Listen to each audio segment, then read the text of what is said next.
here.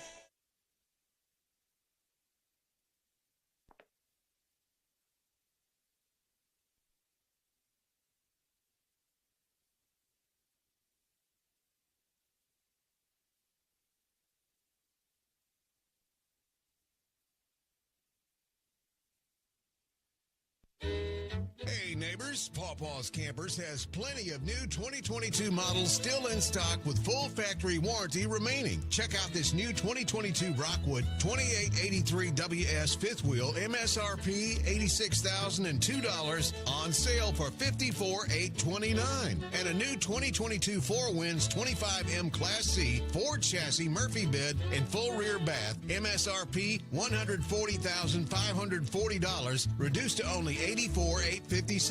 Factory warranty remaining. Don't wait long. It'll soon be gone. Pawpaw's Campers in Picayune. Make the quick short drive to Picayune for a downright down-home feel.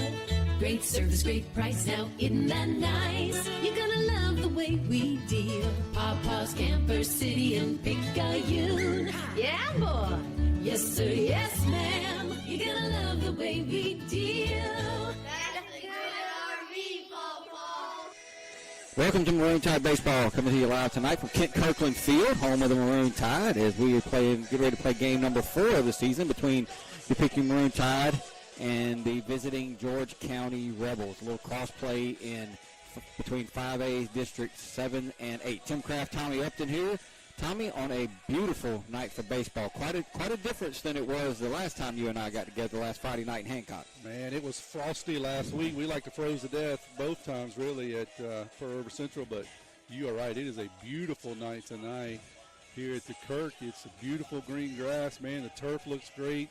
About 71 degrees is what the Super Doppler window says. A little bit of breeze. Looks like it's blowing out, Timmy, kind of straight away. Maybe angling a little bit to the left field sometimes, but just a beautiful day today, beautiful spring day, and beautiful night for baseball. It is, Tommy. Tide come into this one 1-2 overall. Of course, district play doesn't start for a little over a month. We've still got, by my count, we still have 12 games to play before we play a district game, so a lot of tuning up to do. With the Tide come in 1-2 overall, drop that first one to Peyton Lacey, 9-0. I don't think Picayune, they just never got going. I just don't feel like they were ever ready to play in that game, and Lacey had a lot to do with it, but they just looked out of sync defensively and on the mound.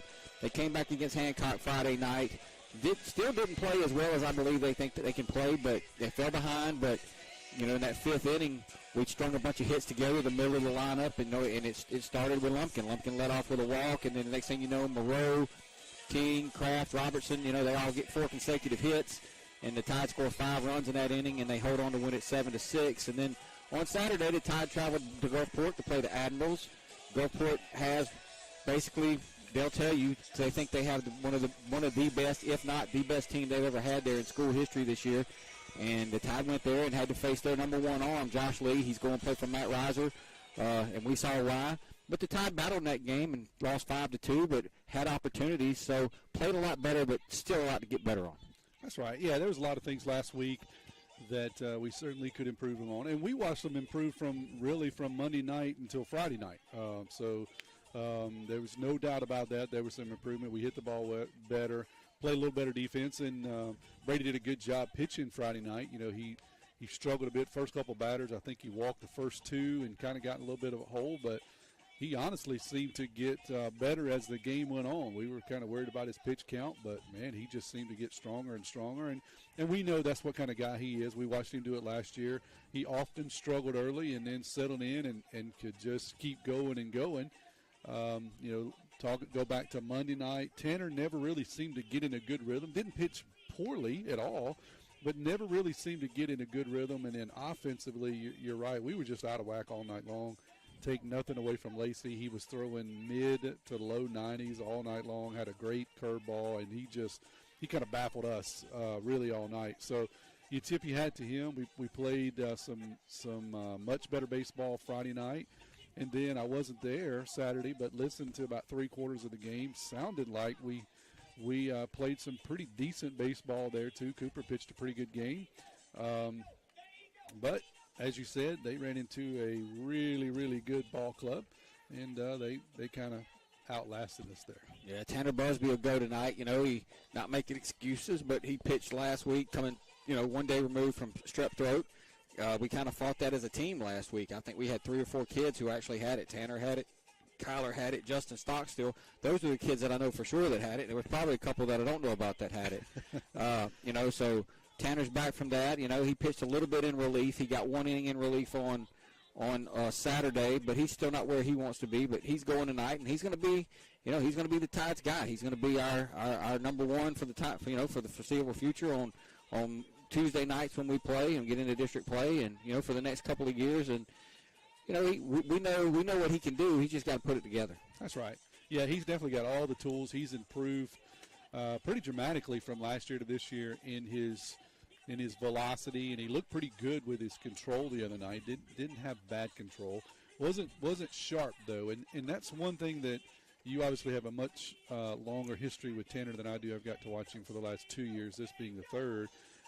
He seems to be a guy that's either on or off. He doesn't seem to get better or worse. He either has it or he doesn't, and you know that pretty quickly in the ball game. If he has it, he can be outstanding. Last year as a sophomore, he was overpowering a lot of people 2 years older than him. This year, he's bigger physically, a little taller, put on some weight, gained a little bit more velocity. So he's got better tools. But I still think we need to work on making sure that he's more consistent, that he's not up and down, because you're right. He's the guy we're going to have to lean on here as we get deeper into this season and try to make a run. And then certainly next year as this group becomes seniors, he's going to be the guy, him and Brady. So we're going to have to lean on him.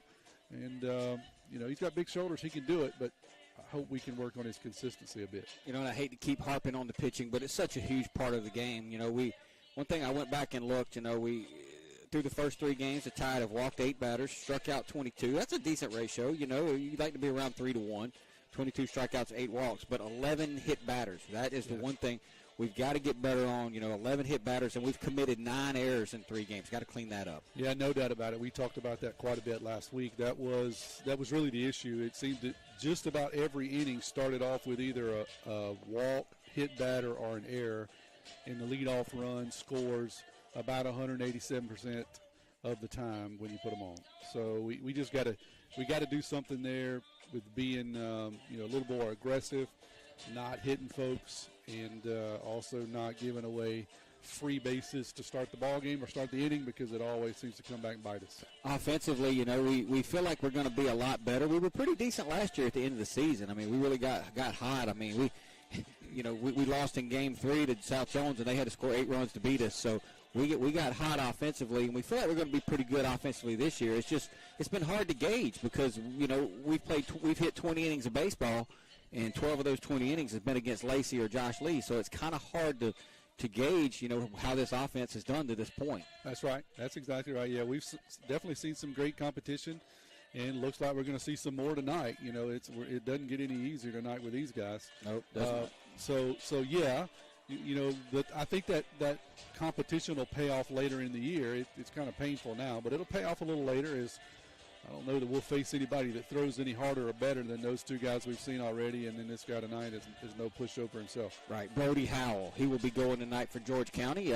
No stranger to Tanner and Morgan and Brady and Jamie and Kyler. They're teammates with Brody in the summer for Coach Reiser's Bayou Blazers team. Really, actually, all of our families are close with Brody's family. So we love to watch him play, but we don't like to play against him. That's right. Yeah, we want to just watch him play. We don't want to play against him, no doubt about it.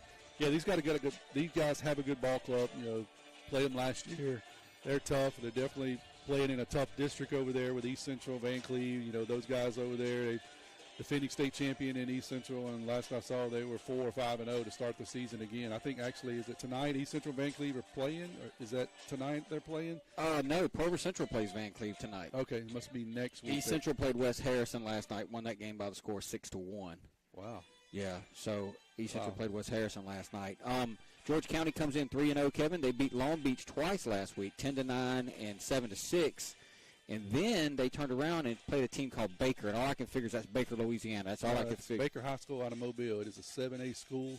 It's one of the biggest over there, and they're a powerhouse of baseball. Well, powerhouse. They beat Baker 6-3, so that's something. Yeah, so that means that they're pretty good. And then they got. I was looking at their roster. They start 6 seniors in their lineup, 6 seniors, 2 juniors, and a sophomore. So, they've kind of been building towards this year, you would imagine. Yeah, they definitely got a good ball club. You're right. They were in a tough division last year. It doesn't get any easier this year on them, and they've looking at their sheet, got a lot of seniors, a lot of familiar names that are coming back. So we definitely expect them to be contenders over there on that other side. They got a tough road to hoe to go up against East Central and Bankley. Absolutely. Well, we're going to take a little break, Tommy. We'll come back. I'll set the lineups. We're getting pretty close to baseball here. We're probably about, I'd say, between 5 and 10 minutes away. George Picayune's taking their infield. George County's taking theirs. We've still got to have our meeting at the plate and all that good stuff. But we'll take a break. We'll come back in about 1 minute, and we'll set the lineups just for Maroon Tide baseball.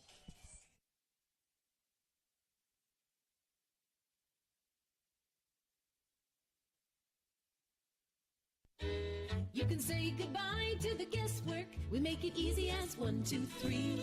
When you come by Papa's Camper City for a trailer or RV. Hey friends, check out one of the last new 2022 Rockwood 2514S trailer models at Pawpaw's. This unit has a rear bath floor plan, power awning with LED lights, a refrigerator, theater seat floor plan, a Murphy bed for more space during the day, and an outside griddle. Full factory warranty remaining. MSRP $49,797, reduced to only $30,987. Don't wait long, it'll soon be gone. Pawpaw's Campers in Picayune. Having fun, selling fun. Great service, great price, now isn't that nice? You're gonna love the way we deal. Papa's Camper City in Picayune. Yeah, boy. Yes, sir, yes, ma'am. You're gonna love the way we deal. That's a good RV, Papa.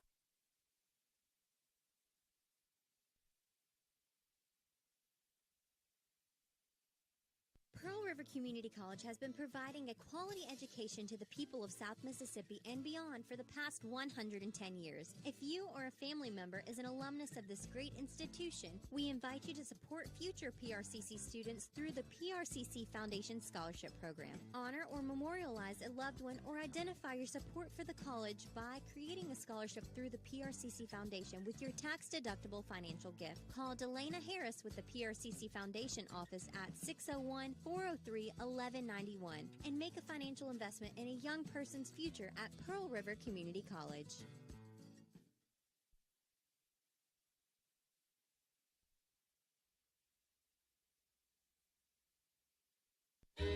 You can say goodbye to the guesswork. We make it easy as 1, 2, 3. When you come by Papa's Camper City for a trailer or RV. Make the quick short drive to Picayune for a downright down-home feel. Great service, great price, now isn't that nice? You're gonna love the way we deal. Papa's Camper City in Picayune. You're gonna love the way we deal. Down here on the Gulf Coast, smart shoppers always save. 'Cause folks at Papa's Camper City are trading your way. Make the quick short drive to Picayune for a downright down-home feel. Great service, great price, now isn't that nice? You're gonna love the way we deal. Papa's Camper City in Picayune. Yeah, boy. Yes, sir, yes, ma'am. You're gonna love the way we deal. That's a good RV, Papa. Tim Kraft back here live at Kent Kirkland Field as the Tide are getting ready to take on the George County Rebels. Tommy's working on some things downstairs, so I'm going to set the stage by reminding everybody that Picayune will be in action again on Friday night against George County. We'll be at Loosedale for that game. It'll be a 7 o'clock first pitch. We'll go on the air about 6:50, 6:45, 6:50 in that time frame. And then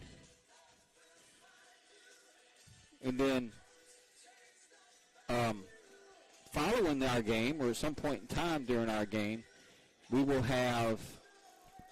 be brought away on radio only to the Maroon Tide's basketball game, third round of the state high school playoffs, as the Tide will take on, I think it's West Jones. I'm going to have to go look and see. I had it and I forgot. Tommy's working on something, and he and I are trying to coordinate with something, and it's not working out very well.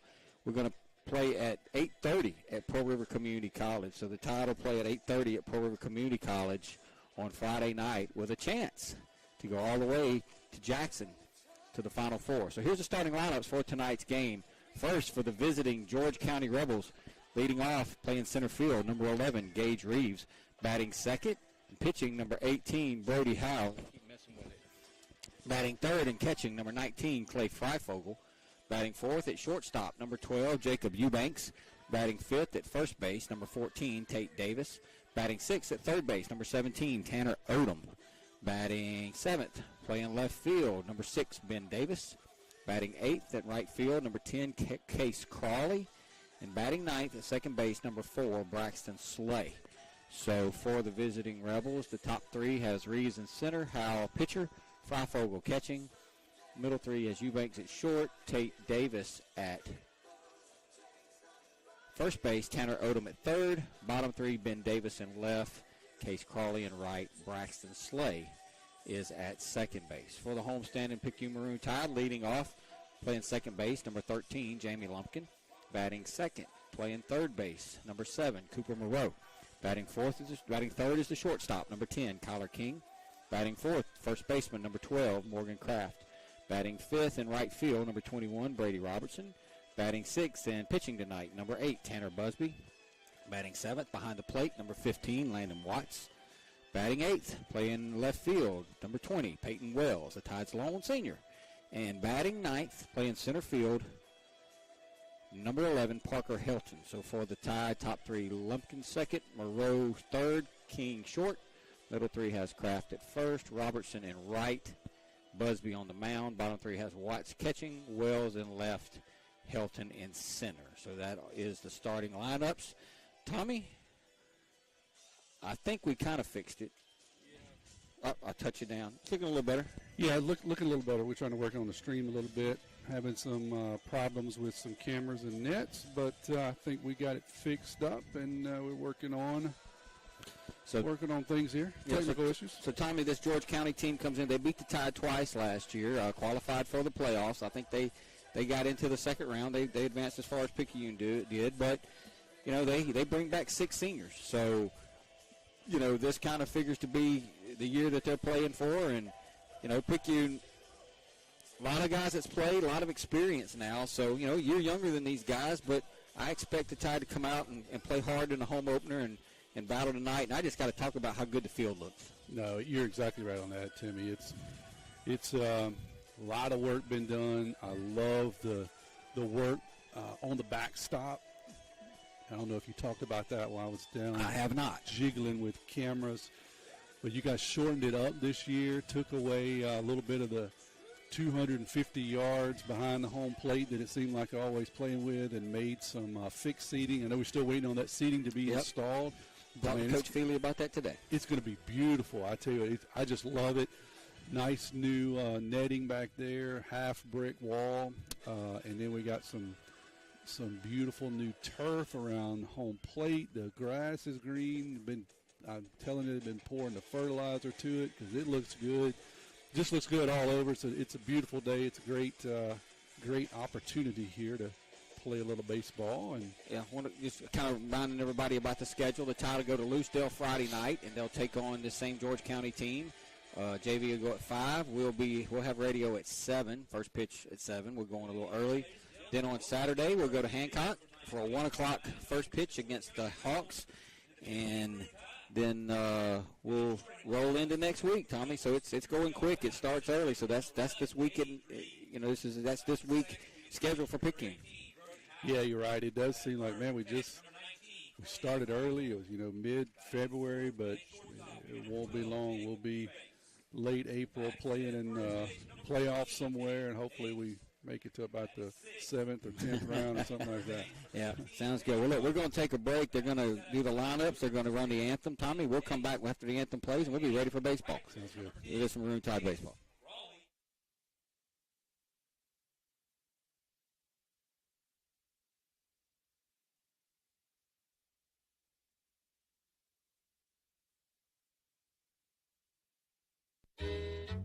neighbors, Pawpaw's Campers has plenty of new 2022 models still in stock with full factory warranty remaining. Check out this new 2022 Rockwood 2883 WS fifth wheel MSRP $86,002 on sale for $54,829. And a new 2022 Four Winds 25M Class C Ford chassis Murphy bed and full rear bath MSRP $140,540 reduced to only $84,856. Factory warranty remaining. Don't wait long. It'll soon be gone. Pawpaw's Campers in Picayune. Make the quick short drive to Picayune for a downright down-home feel. Great service, great price, now isn't that nice? You're gonna love the way we deal. Pawpaw's Camper City in Picayune. Yeah, boy. Yes, sir, yes, ma'am. You're gonna love the way we deal. That's a good RV, Pawpaw.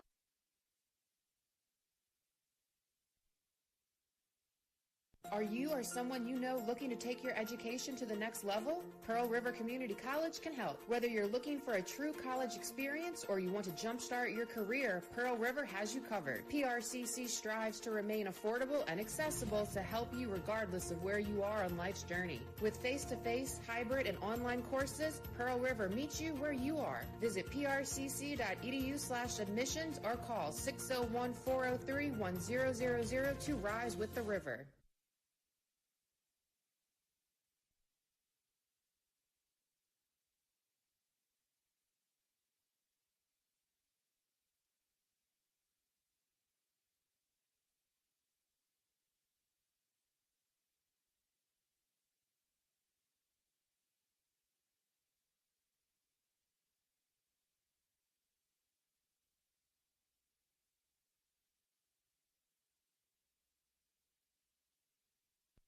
Hey neighbors, you can now follow Pawpaw's Campers on Facebook, YouTube, Instagram, TikTok, or Pawpaw's Campers website. That's rvbestprice.com. Pawpaw's Campers will be posting new inventory, recent trade-ins, as well as accessories and part specials. You can also call Pawpaw's Campers toll-free, 800-728-2267. That's 800-728-CAMP to talk to one of their professional salespeople. Make that short drive to the Yune. That's Picayune. You'll be glad you did. Pawpaw's Campers, having fun, selling fun. Make the quick short drive to Picayune for a downright down-home feel. Great service, great price, now isn't that nice? You're gonna love the way we deal. Pawpaw's Camper City in Picayune. Yeah, boy. Yes, sir, yes, ma'am. You're gonna love the way we deal. That's a good RV, Pawpaw.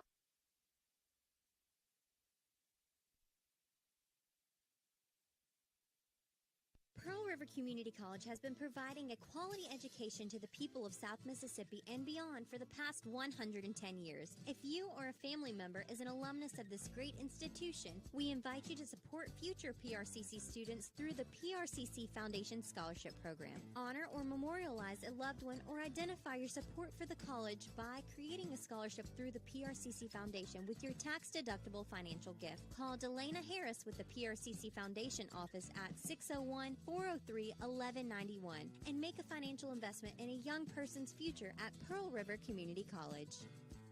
Tim Kraft, Tommy Upton back. The lineups have been announced. The anthem's been played. We want to let everybody know that tonight's game for the Diamond Club is sponsored by the Mississippi Rays Baseball Organization. The Mississippi Rays are the largest travel baseball organization in the 6 southern counties for ages 7U through 18U.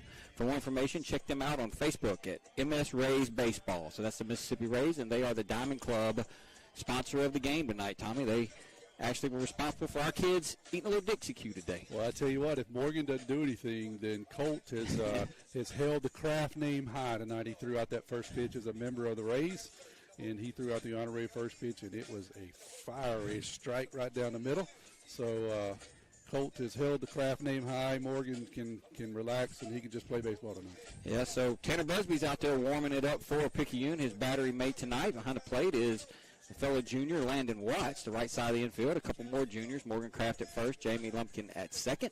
The left side has a sophomore, Cooper Moreau over at third, and a junior, Kyler King at shortstop.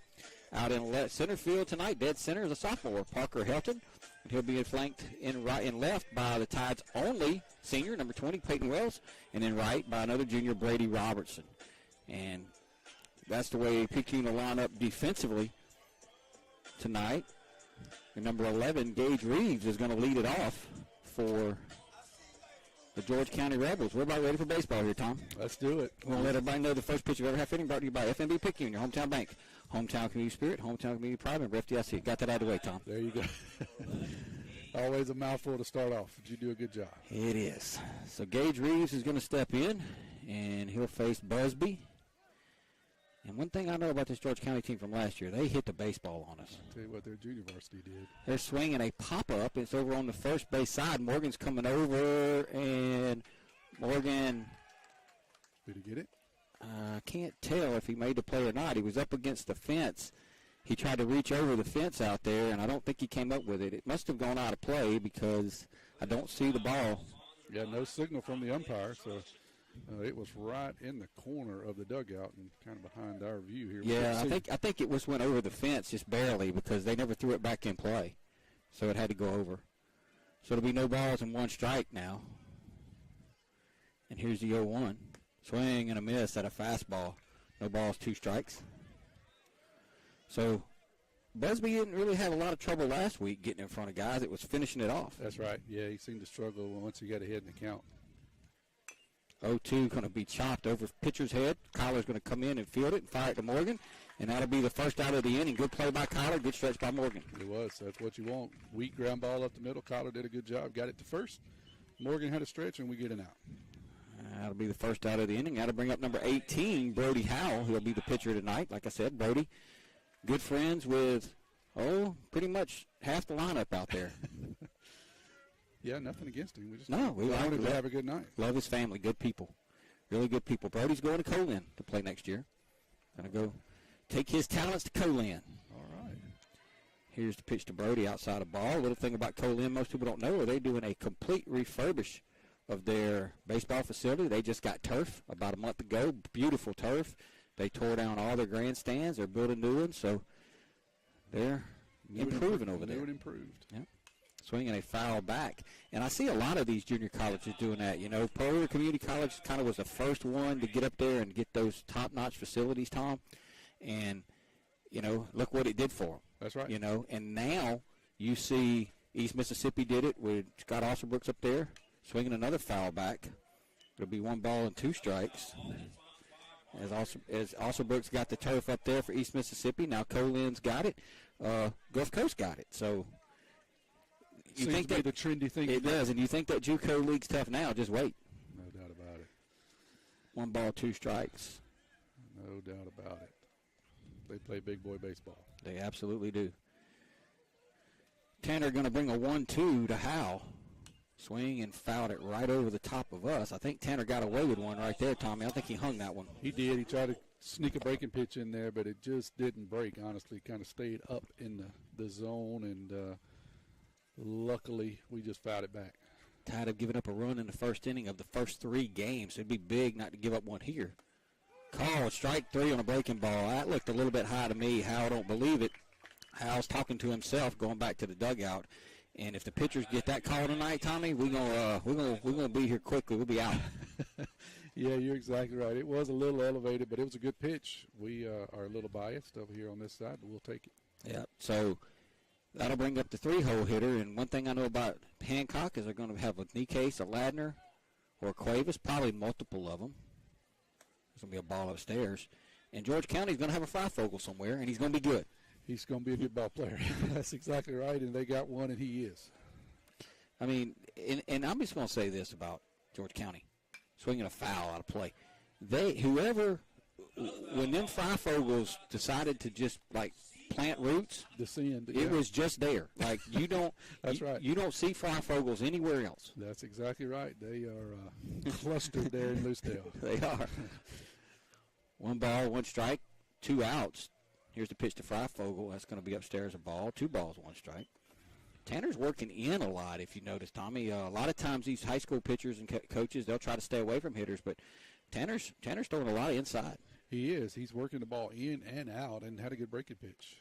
Well, that's a beauty called strike. 2 balls and 2 strikes. Been watching the radar. He's been running up there about 85, 86 with his fastball and about 78, 79 on the breaking pitch. Looks like the umpire's going to be pitcher friendly tonight, Tom. We like it on this side. We absolutely do. Here's the 2-2 from Busby to Freifogel. Swing and a miss. Took something off of that one, and that'll do it for George County. No runs, no hits, no errors, none left. We'll go to the bottom of the first. George County nothing. Picayune just now coming into bat.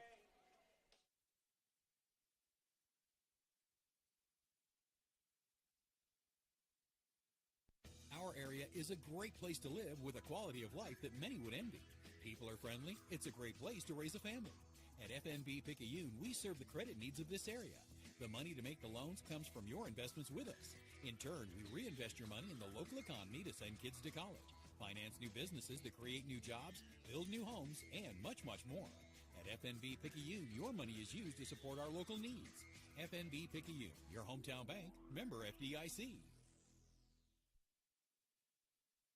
Get back in the game with Dodd Therapy Center. Jamison Dodd, a former college athlete, has the specialties, understanding, and experience to get your athlete back in the game, including indoor turf, Hyvamat, blood flow restriction, trigger point dry needling, and much more. Dr. Dodd and Dodd Therapy Center also specialize in treating Parkinson's disease and other neurological disorders. Give Dodd Therapy Center a call at 769-242-2636 or visit us at 405 Memorial Boulevard in Picayune and get back in the game.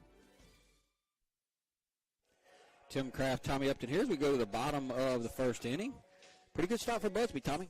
Yeah, he had some good stuff, pumping the ball up a little faster than he was throwing last week. Actually, I know he was feeling bad last week when he tried to throw coming off of a sickness, and I don't think he was completely well, but he's throwing mid to upper 80s tonight. Got good changeup. That's what he locked up the last guy with there on a beautiful changeup, and got a good breaking pitch. So seems to have all 3 pitches tonight. Pretty sharp, was around the plate. Didn't throw a lot of balls, honestly, to any of the hitters. So let's see if he can lock in there and hang out a bit. You're right. He definitely got some friendly calls. So we'll see if that large zone extends to the Maroon Tide here. Brody Howell on the mound for George County. Clay Freifogel will be his catcher. The right side of the infield will have Davis at first, Slay at second. The left side has Odom at third, Eubanks at short. Reeves is in center. Ben Davis is in left, and Case Crawley is in right. And the first pitch you've ever had any brought to you by FNB Picayune, your hometown bank, where they're always Picayune proud. Stop by the main branch and see Mr. David Himmeter. Swing and a miss by Lumpkin. Looked like a slider. Yeah, that was a pretty good pitch there. No balls, 1 strike. Tommy, heard the commercial for Jamison Dodd. He's going to be our speaker at our Picayune Maroon Tide Touchdown Club banquet. I'm hoping you and Beth and Tyler can come as guests of the Touchdown Club. Yes, we need to get tickets so we can secure them. We'd love to come. We missed it last year, and, man, we hated it. But, yeah, we are looking forward to celebrating. That'll be March the 16th at Resurrection Life Ministries at 5:30. Kids will get their rings. Here's the 1-1 to Lumpkin. That's going to be down a ball, 2 balls and 1 strike.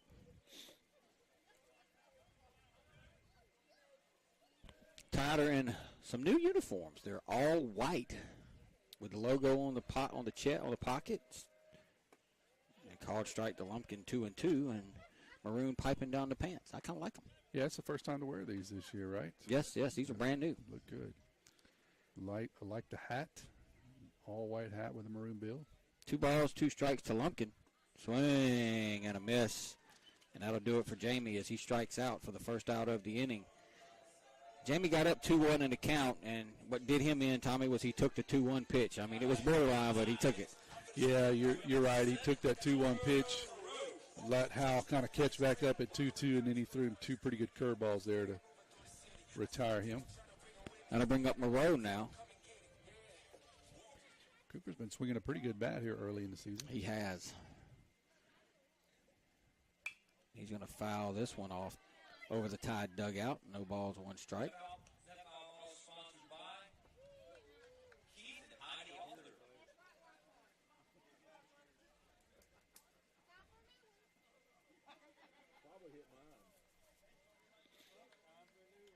Cooper back up in there. He's the 0-1 from Howell. That's going to be outside a ball. 1 ball, 1 strike.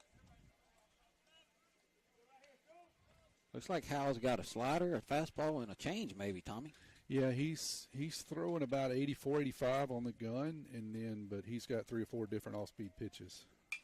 Cooper's going to foul another one down the right field line. And yeah, I don't think he's going to overpower you, but he looks like he's got command of about 3 different pitches there, and he can pull a string on you pretty quickly. 1 ball, 2 strikes. He's almost, he seems like he's that guy you don't want to get behind because he's got so much in his arsenal. That's exactly right. It's hard to guess with him. Here's the 1-2 to Coop.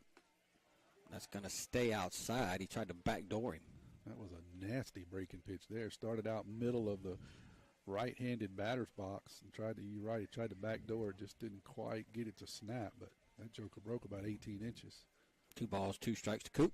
Swing and a miss, and that one fell off the table, and that'll be the second out of the inning and the second strikeout for Howell. It broke and dropped. That's a tough one there to try to do something with.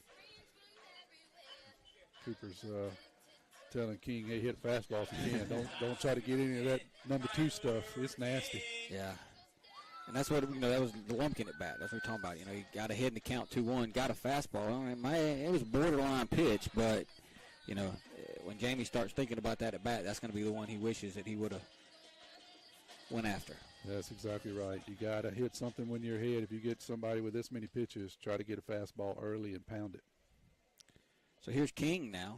Here's the pitch, swing, and a ground ball. It's going to be off the glove of Howell. Second baseman's going to field it and throw over, and he'll have no chance. That'll be an infield single for Kyler, as it was a comebacker, and Howell just didn't quite get it. Went off the top of his glove. Slay made a good play to try to backhand it and throw King out, but King's just too quick. Yeah, that was a breaking pitch that kind of stayed in the zone. Kyler did a good job staying on it, hitting it right back from whence it came, off of Howell's glove, and it kind of slowed it down, probably to his demise, because didn't give the second baseman chance to get there, and there's just no way after all that happened that you're going to throw King out at first. So this will bring up Kraft now. He'll hit with 2 outs and 1 on. Howell from the stretch. Here's the pitch. Morgan's going to swing and foul one off the right side. No balls, 1 strike. Pretty good cut right there by Morgan. I think he was just a little bit out in front of it maybe. Yeah, he got the memo that if you see a fastball, go get it. And he tried, just missed it. So Brody will bring the 0-1 to Morgan now. Nope, he's going to throw it over, and they throw it away. And that's going to allow Kyler to get all the way to third base, because there's no way they're going to throw him out at second. And Kyler will get all the way to third base on the throwing error by Howell. Yeah, we'll take it.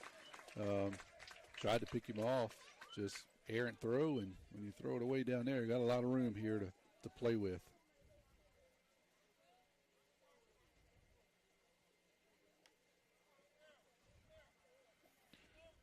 All right, now he's at third, and Kraft's job comes a little bit easier.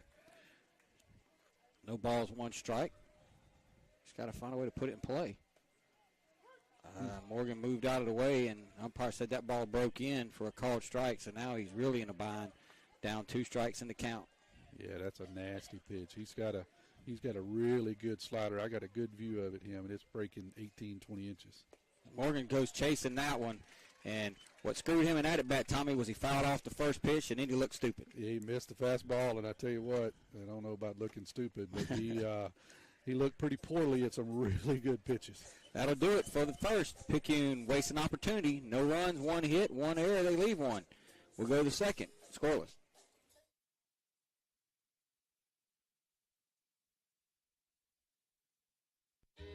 Hey friends, got an RV just sitting in your yard or in storage? Not camping that much anymore, but still paying insurance on it every month? Pawpaw's Campers in Picayune would be glad to purchase that unit from you. The process is easy. Just give them a call toll-free. 800-728-2267. That's 800-728-CAMP. Pawpaws will share a couple of steps with you to get that purchase underway. Call today, get a check today. That's a good RV, Pawpaw. Dr. Hermaine Almonte, Chair of Surgery and Trauma Medical Director, Highland Community Hospital. Over the last 10 years, the Highland Surgery Department have grown exponentially. We have been able to add multiple services to our surgery department, which includes urology, general surgery, advanced laparoscopic surgery, ENT, as well as ophthalmology. Highland Community Hospital, here when you need us most. For more information, go to highlandch.com. Head to the second, scoreless. Tide wasted an opportunity there, Tommy.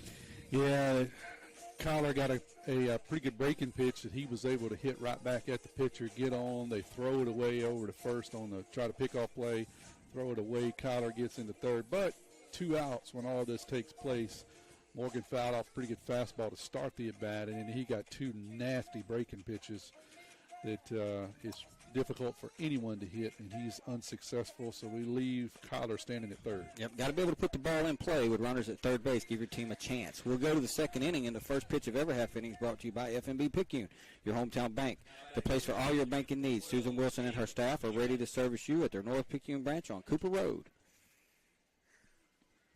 So Eubanks is going to lead it off here in the top of the second inning.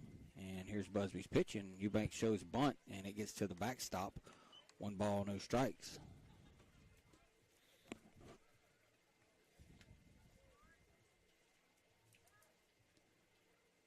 Have you heard anything on the girls? I know they're playing over there. I can see the score, actually. All right. I'll look at it here. 5-1, the bad guys. There's a called strike. Coach Seth Hayden give me the hand signal. Says 5-1 bad guys. I'm not sure who they're playing. I don't know who they're playing either. I guess I should have asked about that. Swing and a miss. 1 ball, 2 strikes. But the bad guys are winning. The bad girls. Bad girls are up 5-1. 5-1 is what Coach Hayden is telling me. They're in the third inning. So it's 1 ball, 2 strikes now from Busby to Eubanks. Swing and a miss. He went fishing. Yeah, that's another good breaking pitch. Tanner says, "Yeah, I see your breaking pitches over there, Hal. I got a couple of them too, and we'll have a fight of breaking pitches tonight. What it looks like." Yeah, so that'll be 1 down. That'll bring up Tate Davis, and if the umpire is going to have a generous zone, which it looks like he does, and these pitchers get ahead, it's going to be tough on the hitters. Take advantage of it. There's a ball outside. 1 ball, no strikes from Busby to Davis.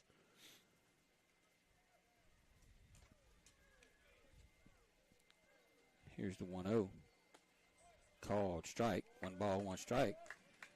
Tate Davis looks like a guy Coach Stiver and Coach Hayden would be happy to have on the football team. I guarantee you.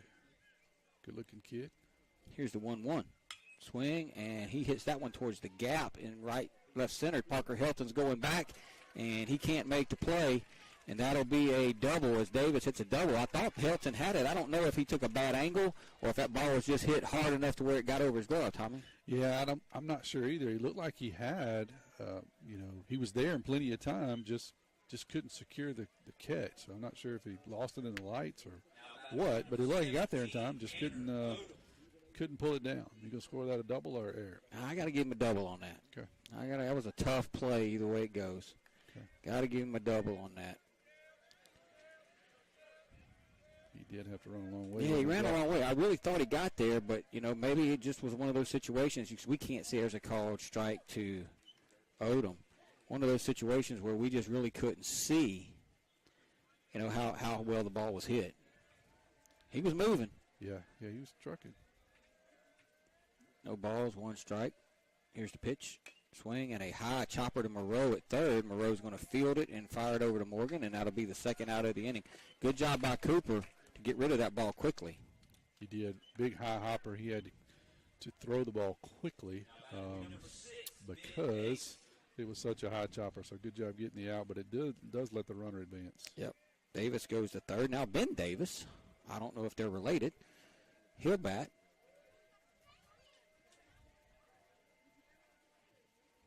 And he swings and hits a little fly ball out of play.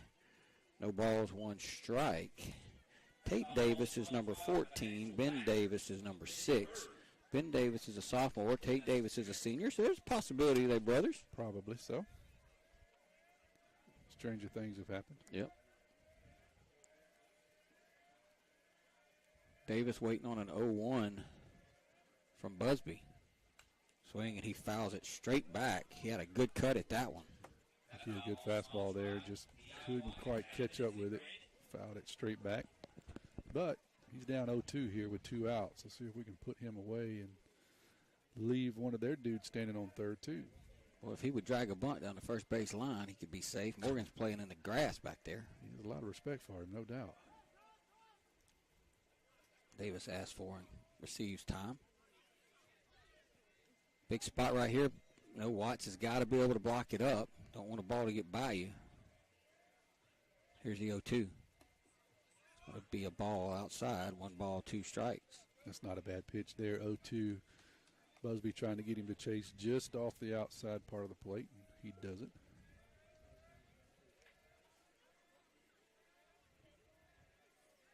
Here's Busby's 1-2.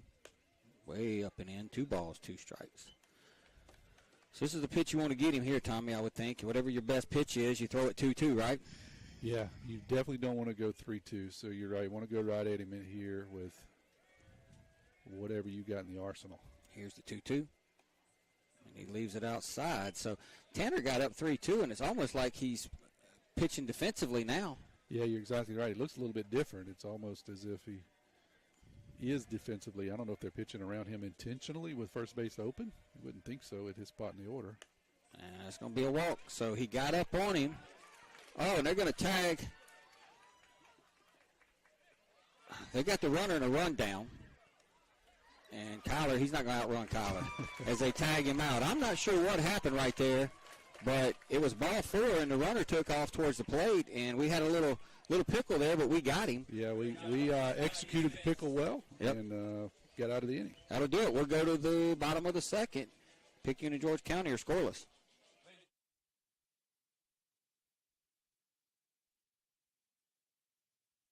Craving a breakfast toaster or French toast sticks? Make it a meal and step up your breakfast with tots and a cold beverage. Sonic Drive-In has the perfect portable breakfast, and it's the perfect way to start your day. And at Sonic Drive-In in Picayune, you can stop by anytime because breakfast is served all day. Sonic Drive-In of Picayune on Highway 11 just north of Highway 43 North. Start your day Sonic style with happy eating at its best. That's what you get at Sonic Drive-In of Picayune. Destination delicious.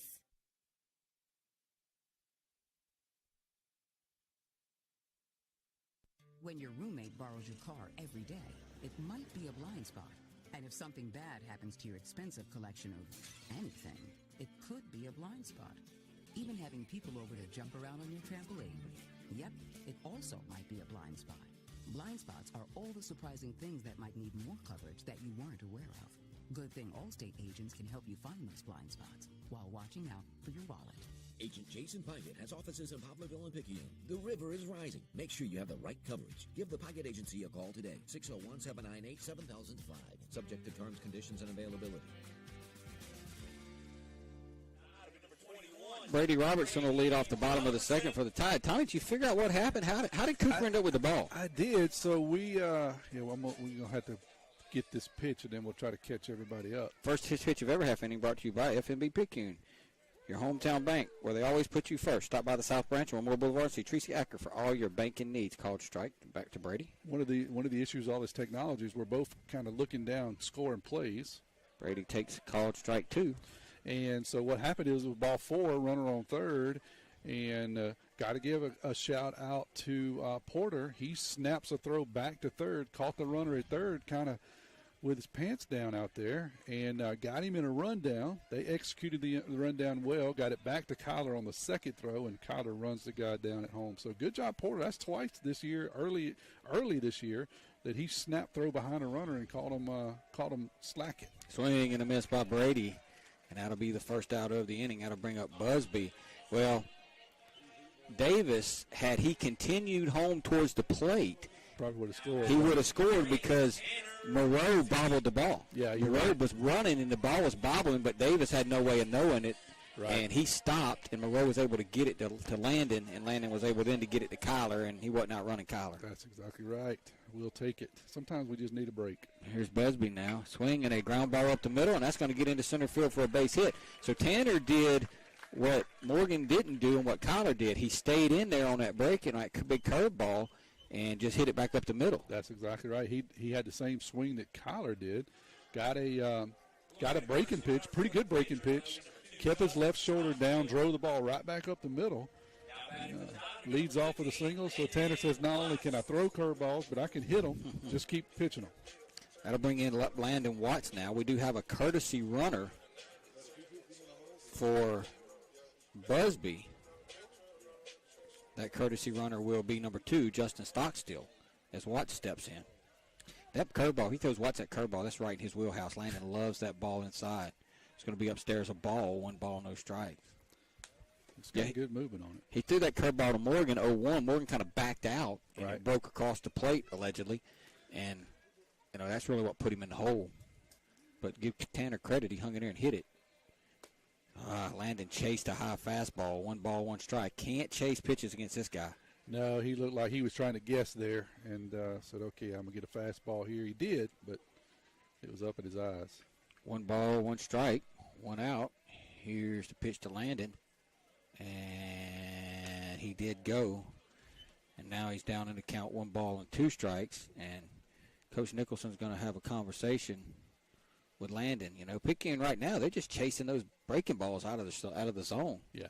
I mean, Morgan couldn't hit his with a light pole, and Landon couldn't hit that one with a bow door. Yeah, it got big breaking pitches, and the good thing here about Howell is he can throw you just a straight slider, and he can throw you a slurve that kind of goes up and down too. So he can be something when he gets ahead of you. Pick-off attempt over at first. He almost threw that one away. He did. We need to get some more runners on first because he seems to be a little wild with his pickoffs. He throws it home better than he throws it first. Here's the pitch to Watts. Swing and a miss. So Landon did himself no favors and did Mr. Howell a ton of favors because Landon didn't swing at a strike the entire bat. Yeah, he chased a couple pitches up high and then got fooled there on a curveball. I'll bring up Peyton Wells now. Yeah, Landon swung at 2 high fastballs and then chased that breaking ball in the dirt. So there's 2 down now. And here's Peyton Wells, and he's going to throw over again on Stockstill. Parker Helton waits on deck.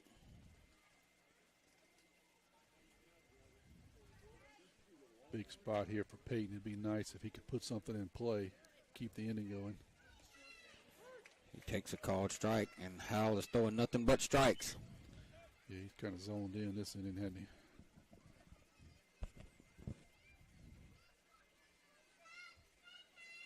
Here's the 0-1. That's going to be way outside a ball. 1 ball, 1 strike.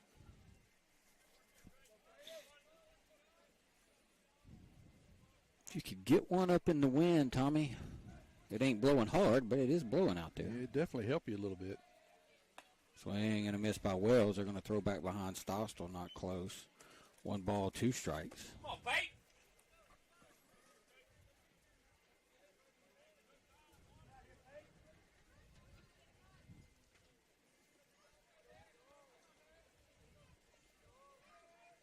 Swing and a foul. Wells gets a piece of it. Yeah, that's a good job of just defensive hitting there. That'll stay 1 and 2. This will be pitch number 27 for Brody Howe. Tide to put a couple of hits on the board. Still scoreless here in the bottom of the 2nd. Here's the 1-2. It's way upstairs a ball. 2 balls and 2 strikes.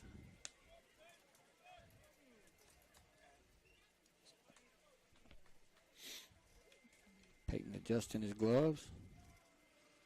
Getting back up in there. Justin Stockstill takes the lead off of first. Here's the pitch. Oh, wow. I said way outside, but it was a called strike 3. Wow. Peyton said way outside, too. It was way outside. That'll do it for the Tide in the 2nd inning. No runs, 1 hit, no errors, 1 left. We'll go to the 3rd. We're still scoreless.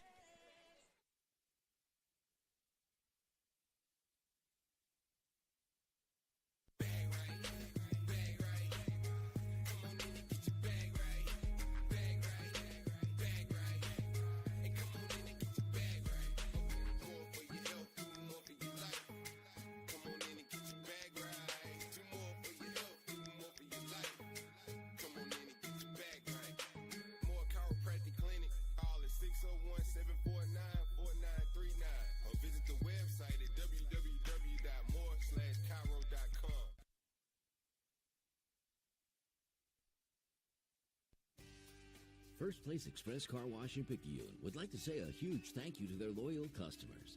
First Place Express Car Wash is happy to serve their local community with 2 locations, Highway 11 North just past Coast Electric, and on Highway 43 South just a quarter mile east of I-59 at Exit 4.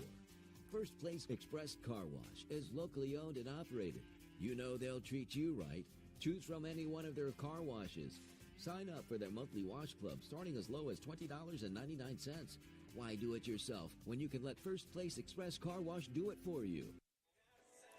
We head to the third inning. Tide and George County are still scoreless. Brody Howell with 6 strikeouts through 2 innings. Tommy, that's pretty good. That's not bad. Yeah. Not bad at all. We've been able to put a couple of hits on the board, but we just can't string anything together. Hopefully the second time through we'll have a little better success at him. And there's going to be a hit batsman to lead the inning. And that is a Tide bugaboo, and it's been a Tide bugaboo all season long. And yeah, so there's a little bit of debate here whether it hit the bat or the hand of Crawley. But they sent him to first, and Coach Evans going to come out and ask for an explanation, whether it hit him. But I believe I'm right here. The hand is part of the bat only in the act of swinging. So if he has no swing, then the hand is protected.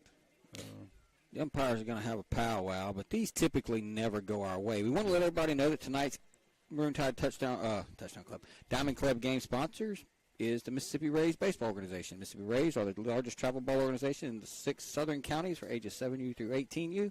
For more information, check them out on Facebook at MS Rays Baseball. So I think things will stay still. After the powwow, they're going to come back and tell Coach Nicholson that it was a hit by pitch. And, I mean, here's the thing. The pitch is up and in. 9 times out of 10, they're going to call that a hit batsman. Right. Now, he didn't do it the other night, but yeah, it is what it is. That'll bring up Braxton Slay now. So the leadoff man is on, and that usually spells trouble for Picayune. Braxton Slay will step in now with a runner at first. Nobody out. And the first pitch of every half inning is brought to you by F&B Picayune, your hometown bank, where they always put you first. Go by and see Chantel Thady at the West Canal branch for all your banking needs. So you would think Slay, the 9-hole hitter, probably bunting here. Cooper is creeping in. Slay shows bunt, pulls back, going to take a called strike.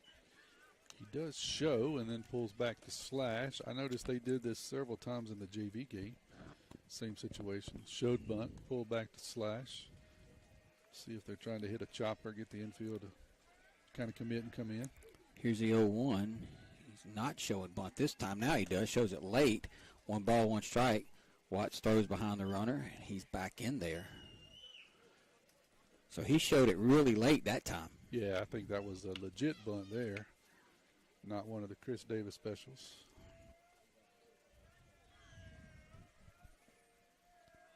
One ball, 1 strike from Busby to Slay.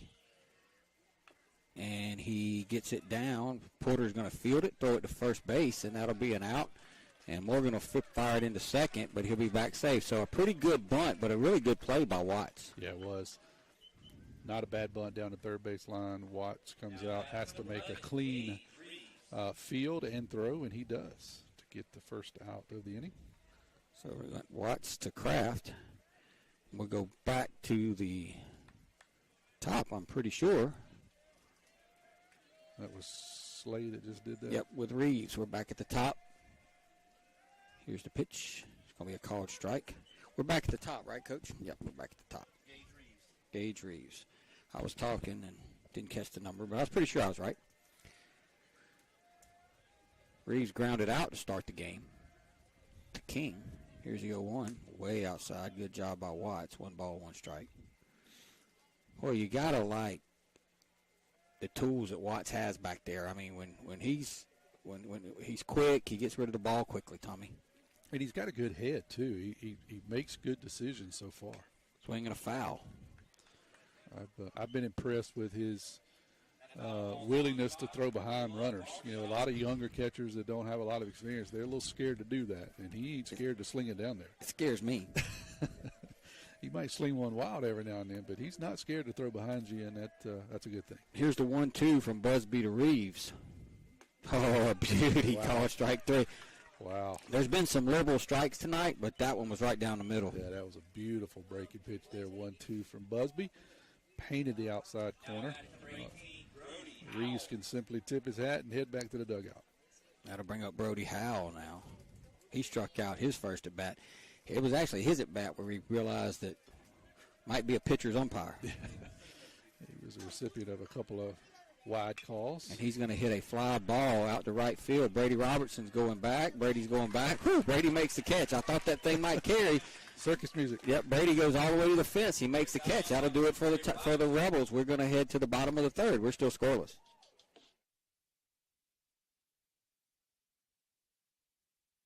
Pearl River Community College has been providing a quality education to the people of South Mississippi and beyond for the past 110 years. If you or a family member is an alumnus of this great institution, we invite you to support future PRCC students through the PRCC Foundation Scholarship Program. Honor or memorialize a loved one or identify your support for the college by creating a scholarship through the PRCC Foundation with your tax-deductible financial gift. Call Delana Harris with the PRCC Foundation office at 601-403-1191 and make a financial investment in a young person's future at Pearl River Community College.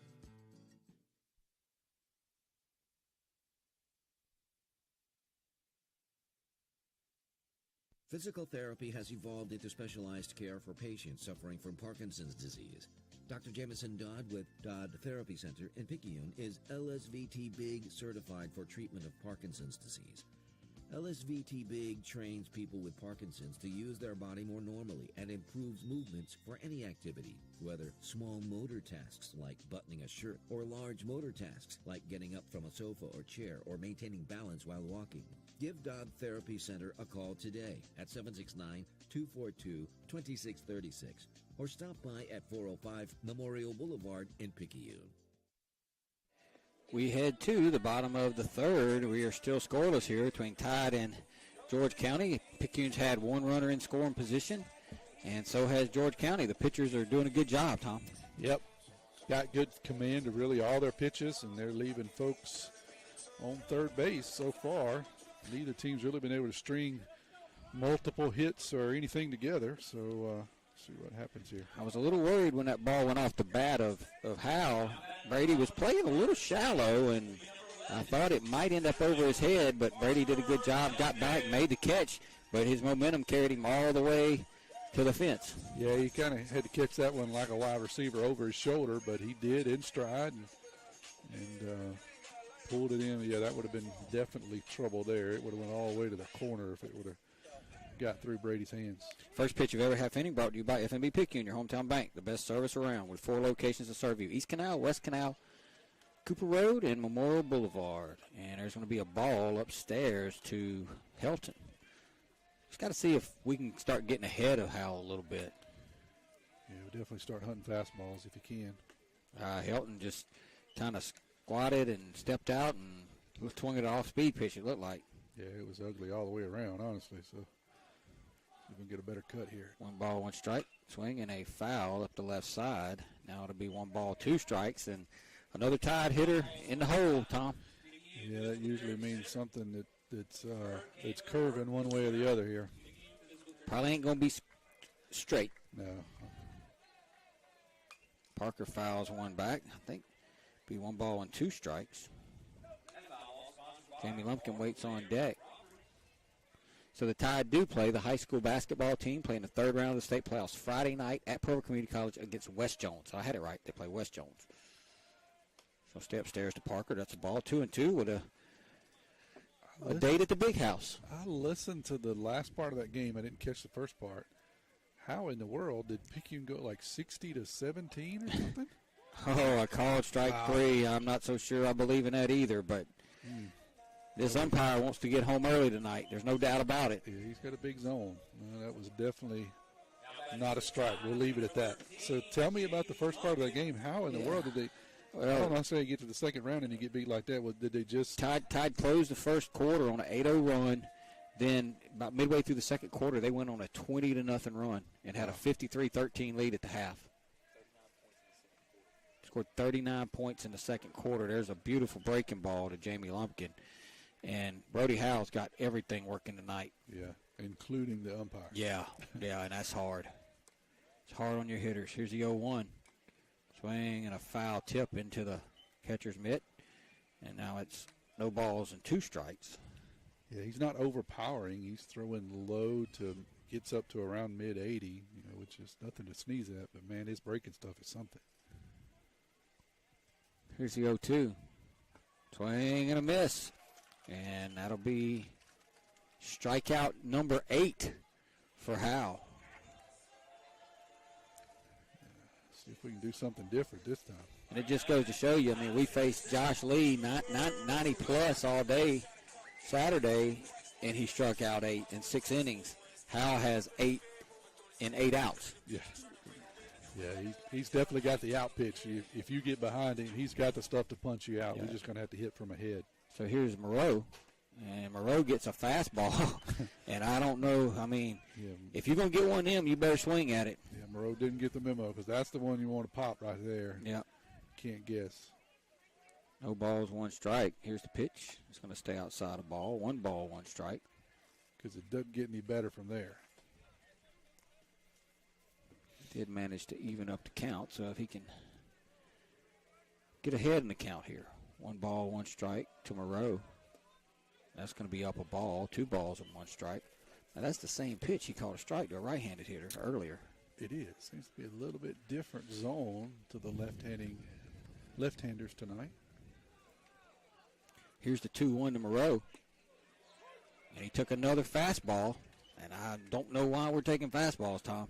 I don't have an explanation for that either. We'll see.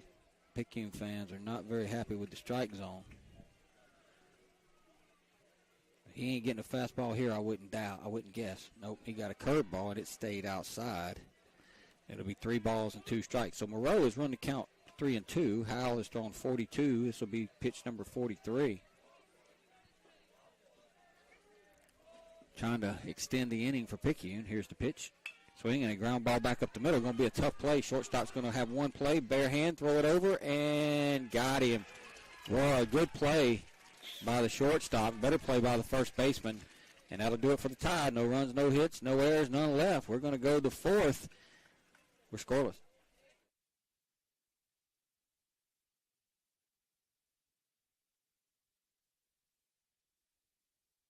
Hey neighbors, we're not that far from where you are. Make that short drive to Pawpaw's Campers in Picayune and see our Wildwood, Catalina, Sportsman, and Singer trailer lines and our Rockwood and Heritage Glen fifth wheel lines. From Houma to Hammond, Biloxi to Jackson, and Mobile and Pensacola, we're not that far from where you are. Come and see us. You're gonna love the way we deal. Pawpaw's Campers City and Picayune. You're gonna love the way we deal. That's a good RV, Pawpaw.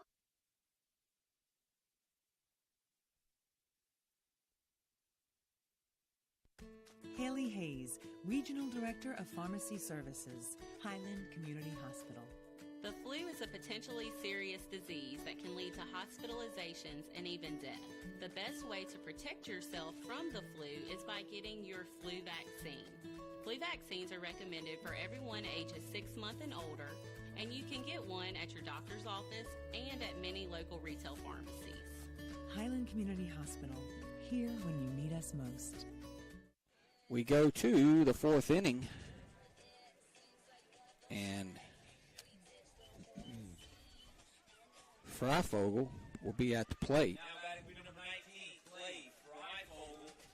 He'll lead it off here as we are still scoreless. Tide about hit him 2-1, but it's pretty much been a pitcher's duel thus far. It has. Freifogel shows bunt, lays it down foul up the third base line, and if that ball would have been fair, that's a base hit. Cause might have been a double. It might have been because Moreau was playing even with the bag, and he didn't get a good jump. And Freifogel was just about to round first by the time they got a handle on the ball over there. So, yeah, I understand why he attempted that. Dude can go. But it's just a strike. Our girls are down 7-4 now. Uh-oh, got a little bit of comeback over there. No balls, 1 strike. Here's the pitch to Freifogel. Oh, my. That's a ball, I guess. Ooh. I mean, I don't know now. I mean, that's awful. That's a strike all. I mean, he's called that a strike all night. Looked pretty good from our vantage point, no doubt about it. Here's the 1-1. It's going to be a ball, 2 balls and 1 strike. You know, I mean, he was calling everything close a strike for the first 3 innings, and that ball broke right across the plate. I don't know what he was looking at. I think I may have fooled everyone, including him, on that one. Fryfogel's going to step out. This is a big pitch for Busby. You know, he got to keep the leadoff guy off the base paths. Here's the 2-1. Called strike, 2 balls and 2 strikes. That's a good pitch. Came in on him. Looked like maybe a changeup based off the gun, and it was a good pitch there to even the count up. Here's the 2-2. Swing and a chopper foul up along the first base line. And I don't think I said this, Tommy, so I'll say it now. The first pitch of every half inning brought to you by FNB Picayune, your hometown bank. Come by the main branch and see Sheila Cooper or Linda Penton. Hometown community spirit, hometown community pride. I can't remember if I said that or not. It don't hurt to say it twice. It's going so fast. I don't remember if it was, you know. Yeah, it is motoring through here. So here's Busby's 2-2 to Fryfogle. There's another foul ball. Remind everybody in the 5th inning we'll have the Paul's Pastry trivia question. We got another doozy? It's not too hard, I don't think. 2 balls, 2 strikes. Here's the pitch to Fryfogle. Swing and a miss. Busby got him with a fastball. Threw a couple of breaking pitches there, Tim, and kind of got him to hack a few off and then snuck a fastball up in the zone as a good pitch. That'll be the first out of the inning. That'll bring up Jacob Eubanks now. 0 for 1 on the night. Yep, so the Paul's Pastry trivia will be in the 5th inning.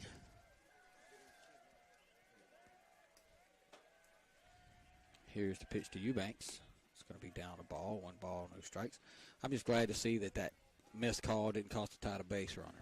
Yeah, good job there by Busby battling back from behind. Here's the 1-0. That's going to be outside the ball, 2-0. But we're not doing ourselves any favors pitching from behind. No, we're not. And really, this is the first inning, other than a couple of times that Tanner has. Brody has been ahead of everybody. Here's the 2-0 from Busby. Swing and a miss by Eubanks. That's a good fastball. It's elevated. You can't hit that. No. Nope, that's a good pitch to come back and start the at-bat on. Here's the 2-1 from Busby to Eubanks. Must have missed the outside corner, just barely. It'll be 3-1. So if I was Tanner, I'd just throw the old fastball here and say, here it is. See if you can whack it. And that's where, I don't know, Tanner comes off speed, Tommy. Yeah, nice breaking pitch there. I think Eubanks was looking for fastball, kind of got locked up on a good breaking pitch. Here is the 3-2 pitch now. And it's going to be a ball. And that'll be a walk. And Eubanks will take first with 1 out. And that'll bring up Davis. Davis hit the double in his first at bat. But he got caught by Watts in the old rundown. And got to tell you something here in a minute, Tommy, that I just saw. Called strike. So Davis gets up to the plate and he looks and says something to Watts and just gives him a fist bump. I think he said, man, that was a good job. You caught me off guard there a while ago. I don't know if you saw that. Yeah, that's a good job. Yep, you got me. No balls, 1 strike. Here's the pitch. Swinging a foul off the right side. No balls, 2 strikes. That was funny, man. Yeah, well, that's good stuff. You know, sometimes you get caught, and it's good to acknowledge, hey, you got me, dude. But we still live to fight another day. No balls, 2 strikes to Davis, 1 out. Busby with a runner on. Here's the pitch. Swinging a ground ball towards first. Well, what a play by Morgan Kraft. And he'll go to the bag. And he took at least a single, maybe a double away from Davis right there. He did. He reached out. Was holding the runner on, had to reach out to his right, snag the ball and get it over there step on the bag for the second out of the inning. Put a little gold star by that one, Tommy, because that might have saved a run. It definitely would have saved a run, no doubt about it. That was scalded down the first base line. So that'll bring up Odom now, and he'll hit with 2 outs. And Eubanks at second. Here's the pitch. It's going to be upstairs, a ball. 1 ball, no strikes.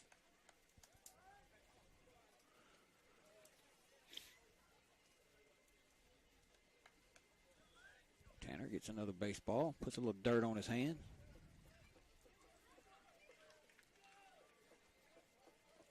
Kids back to school tomorrow.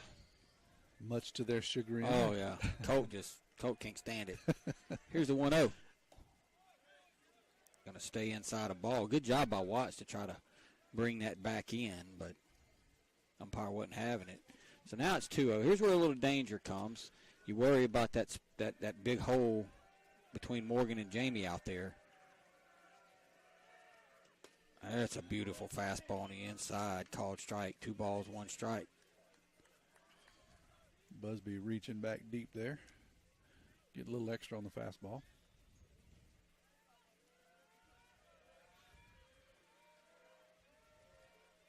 Here's the 2-1. Swing and a miss. 2 balls, 2 strikes. And I got some breaking stuff to go with it. So Tanner 1 pitch away from getting out of it.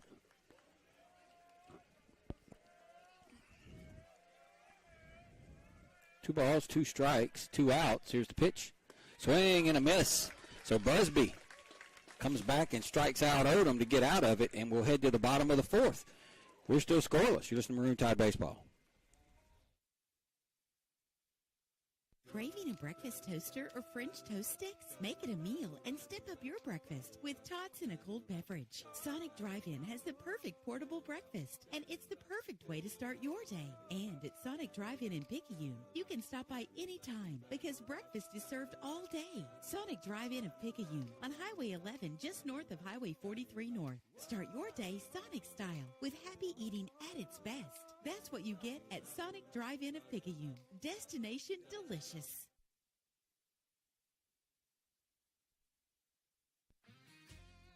When it comes to protecting what you love, you want an insurance agent that cares more about your world, more about what you need. And that's exactly what you'll get with Picayune Allstate agent Jason Pygott, an agent who doesn't just know what it's like to live in Picayune, but one who wants to protect life here as much as you do. Contact him for your free quote today. Allstate, you're in good hands. Allstate and affiliates offer products and services subject to availability, terms, and conditions. Allstate Property and Casualty Insurance Company. We head to the bottom of the 4th. Tommy scoreless. Busby and Brody Howe trying to one-up each other. Yeah, they're going blow for blow here. Good, both with pretty good fastballs, but just excellent command of all their pitches. Got to give credit to both guys. They're all around the plate, getting some calls they want. They're getting some calls they don't want, and then they're not getting some calls they want. But bottom line is they, for the most part, have pitched ahead and then caused batters to chase. We'll see here what the Tide can do the second time to get to the heart of the order, second time through, see if they can string a couple of hits together. We're going to go to bottom of the 4th. Kyler King is going to lead it off for Picayune. He had a single his first at bat. And he's going to take upstairs a ball. 1 ball, no strikes. I remind everybody, the first pitch of every half inning brought to you by F&B Picayune, your hometown bank. Come by the main bank and see one of our friendly loan officers, Keith Robinson, Judy Lowry, Audrey Spears, David Levy, Christina Ladner, or Amy Kirkland. Swing and a foul. 1 ball, 1 strike. That was that breaking ball again, that curve ball that Kyler hit last time, and he was ready for it again. Yeah, he is not scared of that breaking pitch at all. He's been right on it both times. He just missed that one. I noticed Coach Nicholson, after we came off the field that inning, he had a long conversation with his team, probably talking about their approach at the plate, I would think. Yeah. Got to be aggressive here. If you see a fastball early, got to go get it. It's going to be upstairs to Kyler. 2 balls, 1 strike. Go back to that play, but Morgan made it in the 3rd inning. You know, that could turn out to be a big play as this game moves along. That's going to be outside the ball. So 3-1 now to Kyler. Howe's missed with a couple of fastballs. So you ask yourself, will Howe challenge Kyler here, or will he try to get him with that breaking pitch? I would challenge him, actually, but nobody on. And he's just going to bounce one up there. So that's going to be a ball forward. That'll be a walk. So that'll be the first base on balls issued by Howell. And now you wonder, will Morgan bunt here? Will Coach Nicholson try to play small ball here and have Morgan lay one down, try to get Kyler to second base? Interesting to see. I don't know. I don't either. On one hand, man, it's going to be tough to waste that first pitch fastball if that's what it is, if Morgan can't get it down. But let's see what he does here. Here's the pitch. Swing and a miss. Well, Morgan got a fastball. I think it was a fastball elevated. It was. Morgan was ready and waiting on it. He just missed it up a little bit high. Now he's in a jam. Now he's in a bind. Yeah, I hate to say it, you're one strike down, but now you're in a bind. Yeah, got to be smart here. They throw over at Kyler. He's back. It's the first leadoff man to reach for Picayune tonight. Kyler reached with 2 outs in the first. Busby reached with 1 out in the second. Got the heart of the order here. This is really where you want to try to string something together if you can. A base hit here would be huge. Here's the 0-1. Swing and a miss, and he thrown 2 back-to-back fastballs to Morgan. Both were up in the zone, and he swung and missed them both, and now he's really in trouble. Yeah, if he weren't in trouble at first, then he's in trouble now. I agree with you. Just got to look for it here. Got to adjust. Look for something that's going to be spinning. Yeah, just try to put it in play somewhere best you can. They throw over at Kyler again, and he's back. Brady Robertson waits on deck.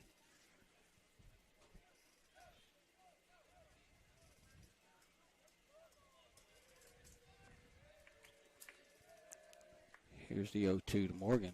That's going to be outside a ball. 1 ball, 2 strikes. Got the breaking pitch, but that one was way off the plate. Another thing that could happen here is just a straight steal. If you know you're in a breaking pitch count, do you send Kyler? Here's the 1-2. Kyler goes. Morgan fouls it straight back. Boy, Morgan got a pitch to hit right there. Yeah, you got to swing at that pitch. 2 strikes, you don't have any choice. But Kyler may have had that base stolen. So Coach Evan did try to send him. Yeah, I don't blame him there. You got to try to make something happen. Yeah. Get Kyler over to second base. But you can't blame Morgan. He's got 2 strikes. He's got to protect the plate. So everybody did their job there. So 1-2 now.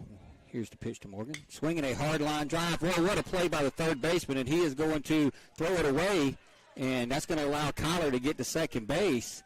So that's a good play over there by Odom. Morgan absolutely tattooed that ball, and he tried to double Kyler up, and he threw it away, and that allowed Kyler to get to second. Yeah, Morgan hit it on the screws. You said it right. Good job there by the third baseman digging it out of the ground. That was an extra base hit.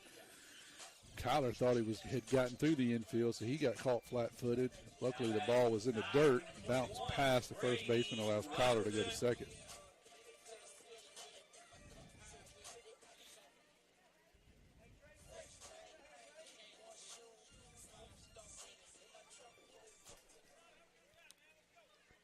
So Kyler's at second now, so that's as good as a bunt.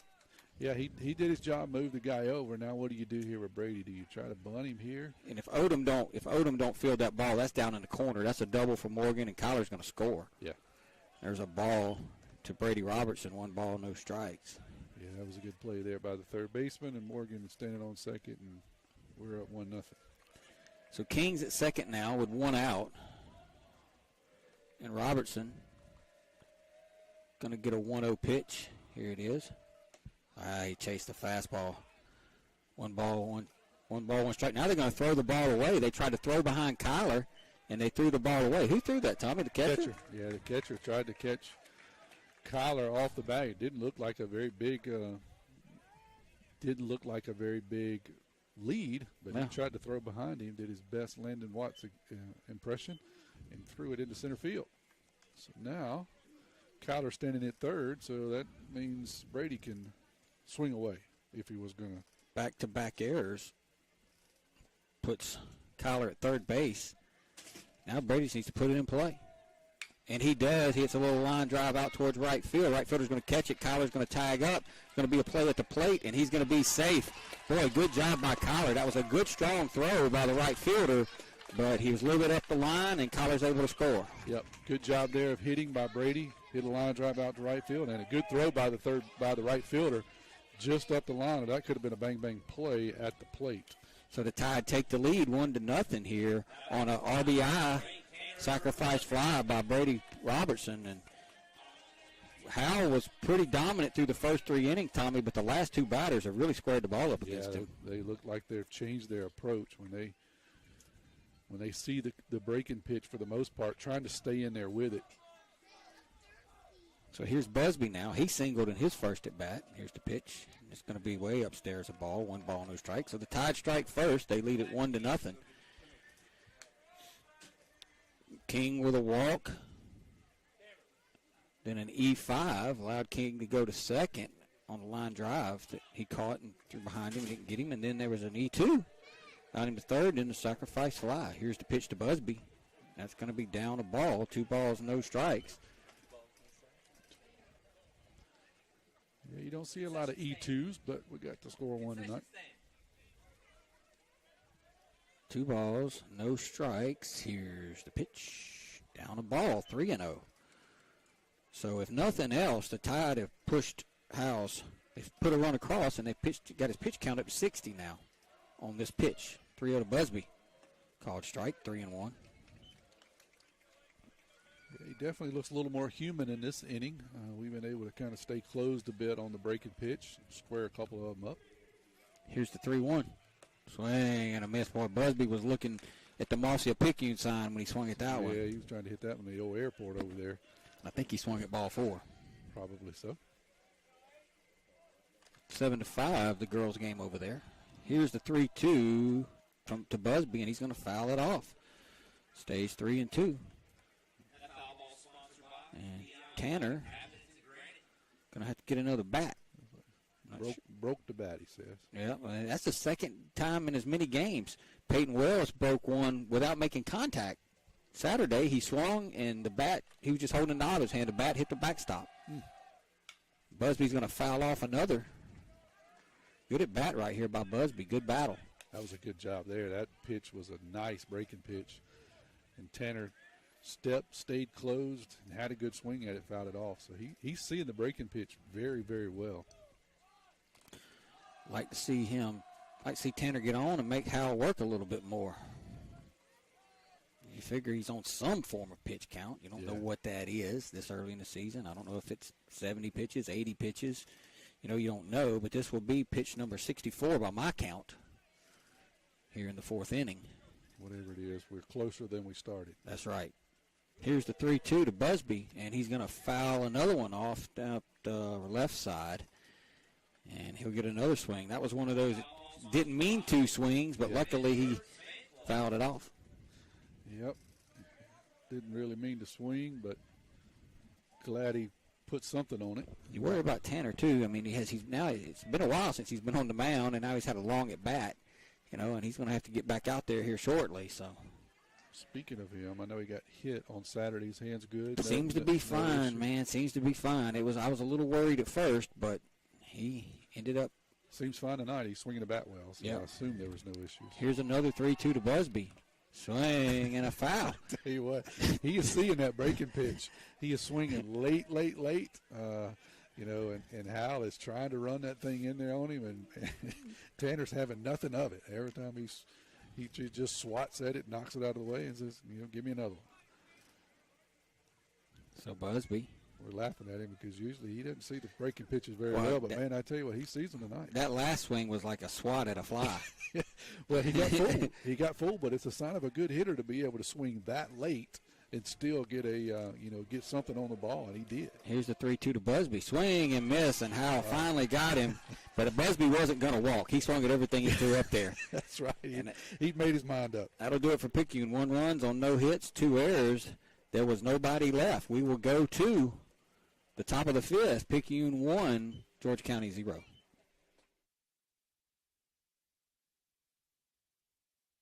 We got your back.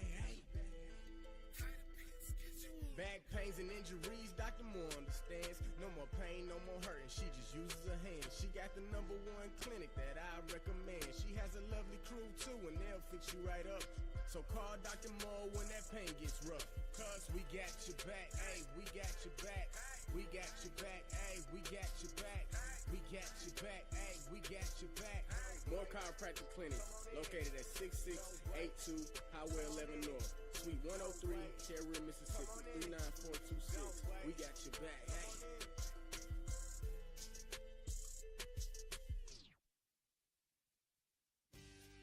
First Place Express Car Wash in Picayune would like to say a huge thank you to their loyal customers. First Place Express Car Wash is happy to serve their local community with 2 locations, Highway 11 North just past Coast Electric, and on Highway 43 South just a quarter-mile east of I-59 at Exit 4. First Place Express Car Wash is locally owned and operated. You know they'll treat you right. Choose from any one of their car washes. Sign up for their monthly wash club starting as low as $20.99. Why do it yourself when you can let First Place Express Car Wash do it for you? We head to the top of the 5th inning. Picayune on top by the score of 1-0. And Tommy, you know the 5th inning is the Paul's Pastry trivia inning. I've been looking forward to it all game, Tim.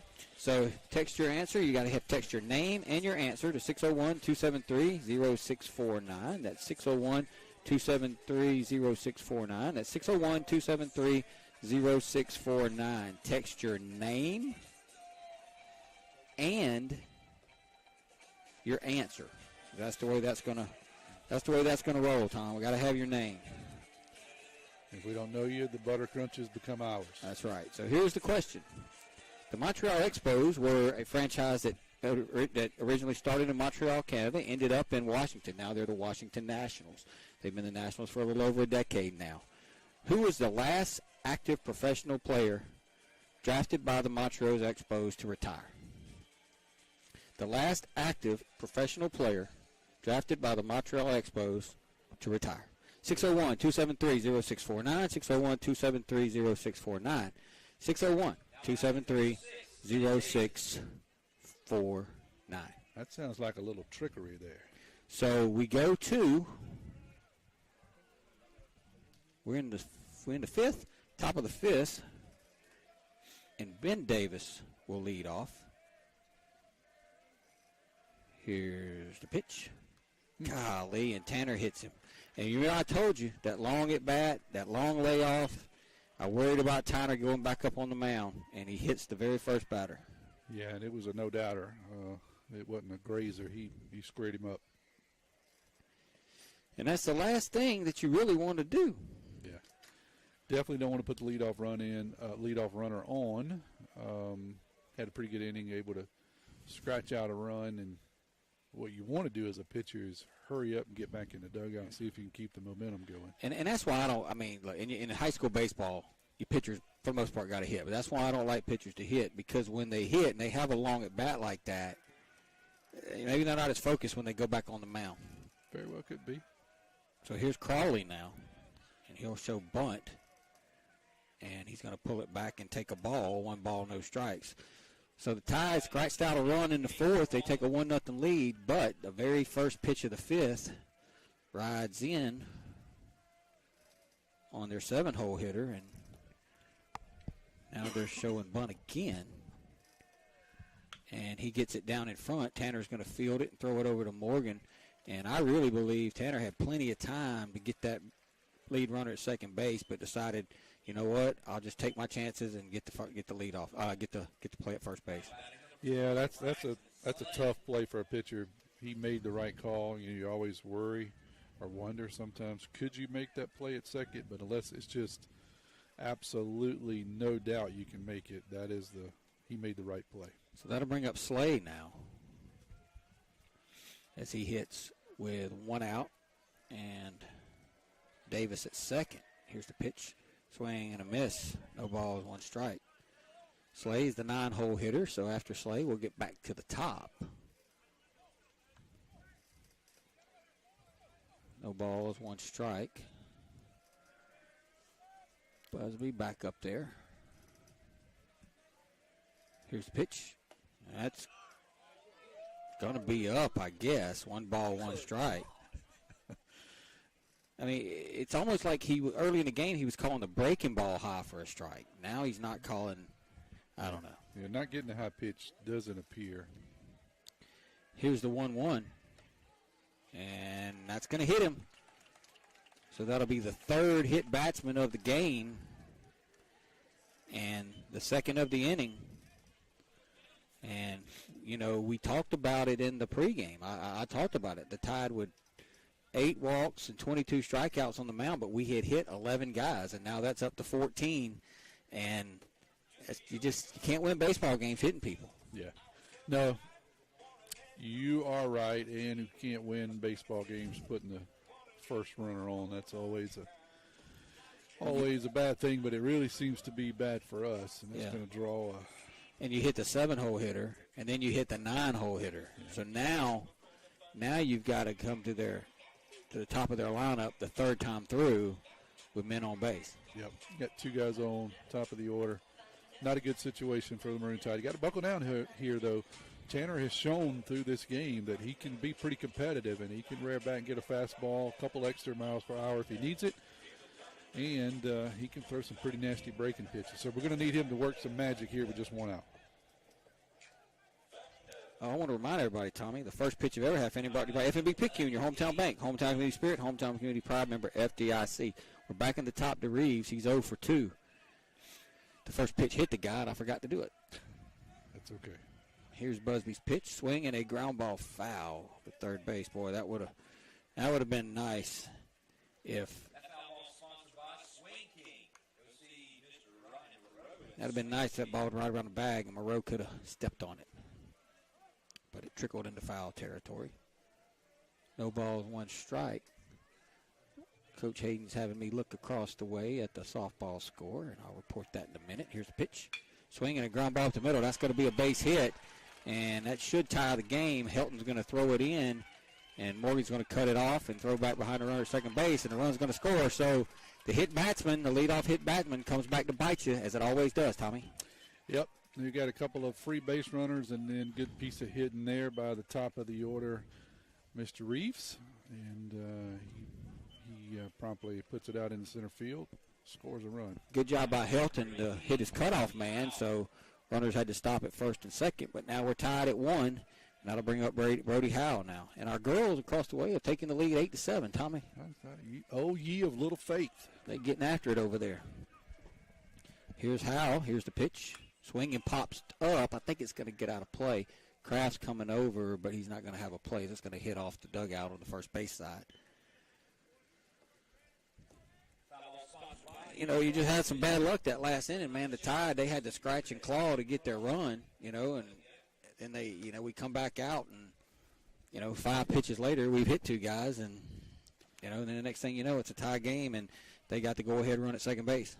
Yep, definitely hate to see that. Good outing by Tanner. See if he can close this out and limit the damage to 1 run, but it's going to be tough here with the core of the order up. Yep, here's the 0-1 to Howell.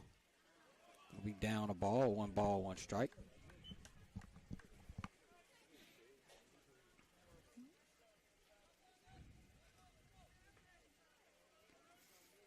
I just worry about Jamie playing that close to the bag. If, they could hit behind the runner there. It's a big hole. Jamie's got to get back. Here's a 1-1. Swinging a foul up the left side. 1 ball, 2 strikes. So Tanner's ahead of Howell here, Tom.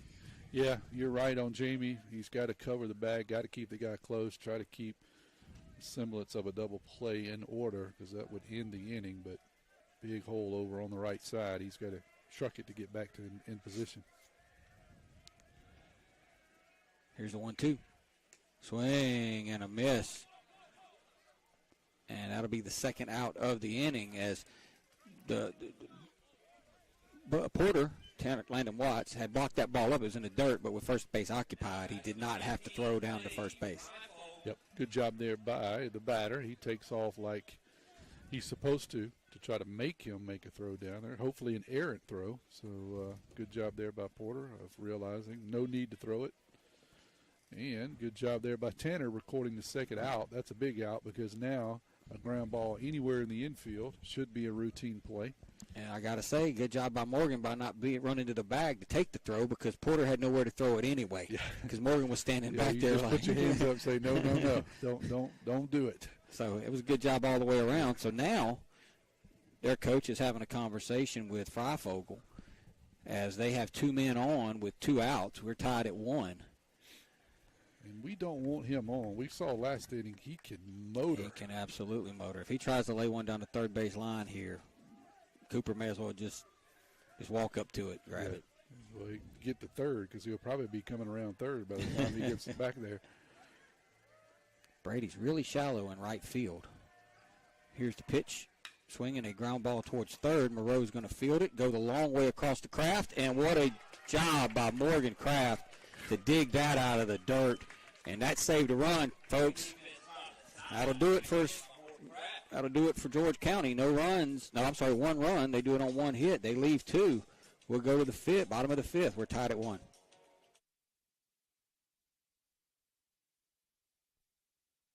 Are you or someone you know looking to take your education to the next level? Pearl River Community College can help. Whether you're looking for a true college experience or you want to jumpstart your career, Pearl River has you covered. PRCC strives to remain affordable and accessible to help you regardless of where you are on life's journey. With face-to-face, hybrid, and online courses, Pearl River meets you where you are. Visit prcc.edu/admissions or call 601-403-1000 to rise with the river.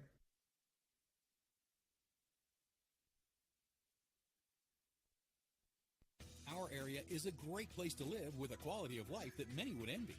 People are friendly. It's a great place to raise a family. At FNB Picayune, we serve the credit needs of this area. The money to make the loans comes from your investments with us. In turn, we reinvest your money in the local economy to send kids to college, finance new businesses that create new jobs, build new homes, and much, much more. At FNB Picayune, your money is used to support our local needs.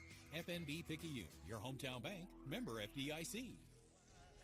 Well, Tommy, I got 2 gold stars to give out on defense thus far, and Morgan's got them both. He's throwing his hat into the ring for play of the game by his glove alone here tonight. Yeah, he saved definitely a couple of runs at least with his scooping ability over there.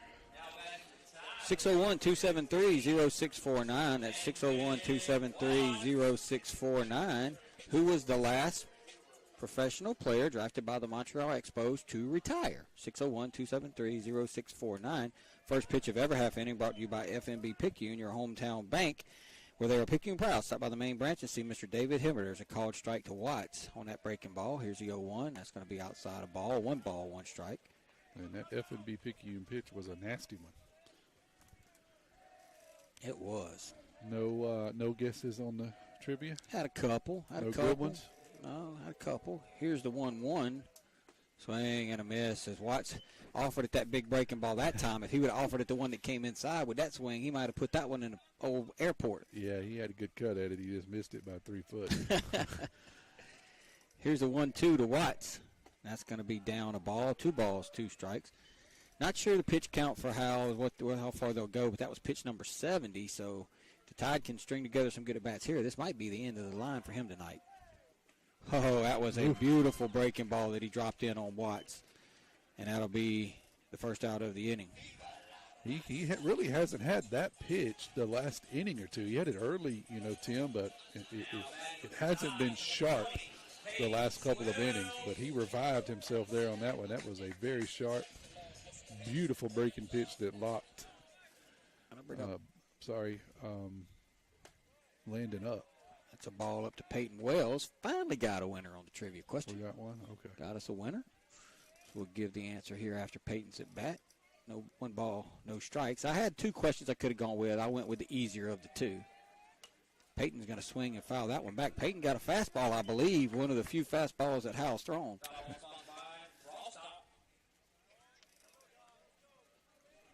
Peyton says, I dare you to throw it again. I dare you.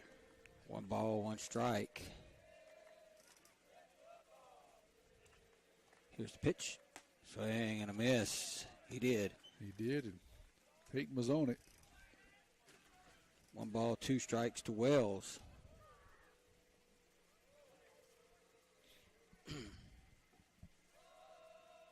Here's a 1-2. Way outside the ball. 2 balls, 2 strikes. That's pitch number 75 by Howell.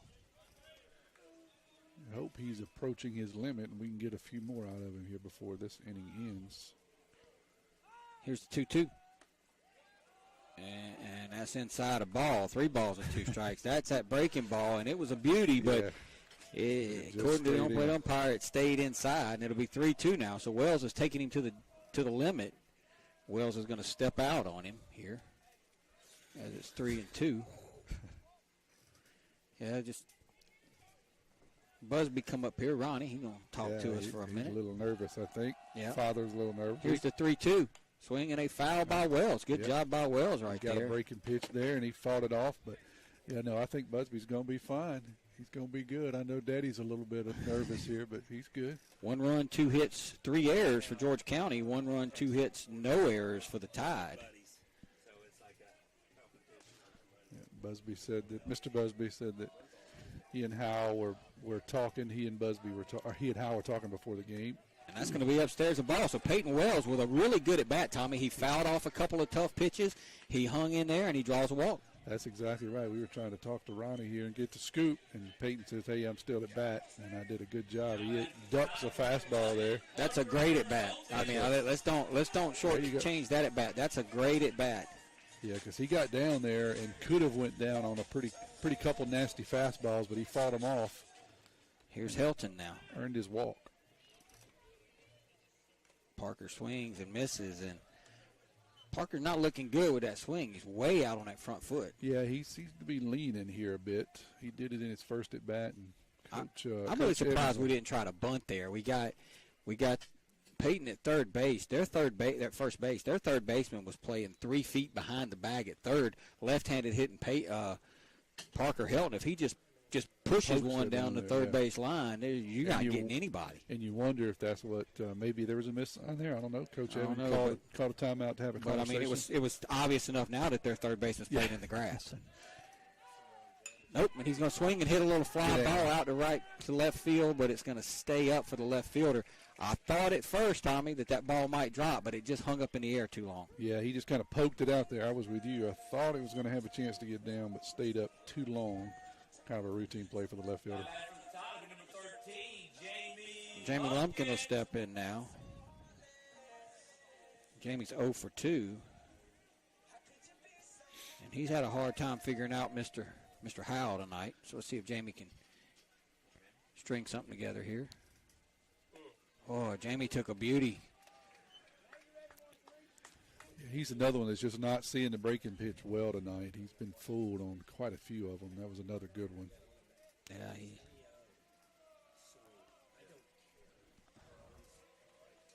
well, that was a beauty, too. I mean, here's the runner goes. Wells goes. There's going to be a throw down, and he's going to be out as Wells is caught stealing, and that'll do it for Picayune. No runs, no hits, no errors, none left. We'll go to the 6th. We're tied at 1.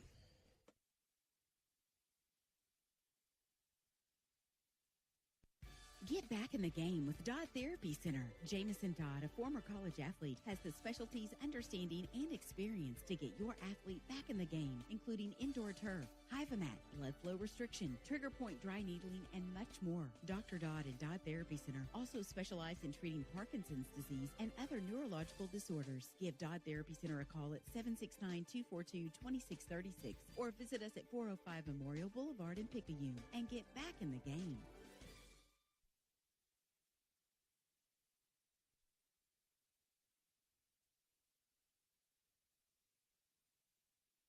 Hey neighbors, we're not that far from where you are. Make that short drive to Paw Paw's Campers in Picayune and see our Wildwood, Catalina, Sportsman, and Zinger trailer lines and our Rockwood and Heritage Glen fifth wheel lines. From Houma to Hammond, Biloxi to Jackson, and Mobile and Pensacola, we're not that far from where you are. Come and see us.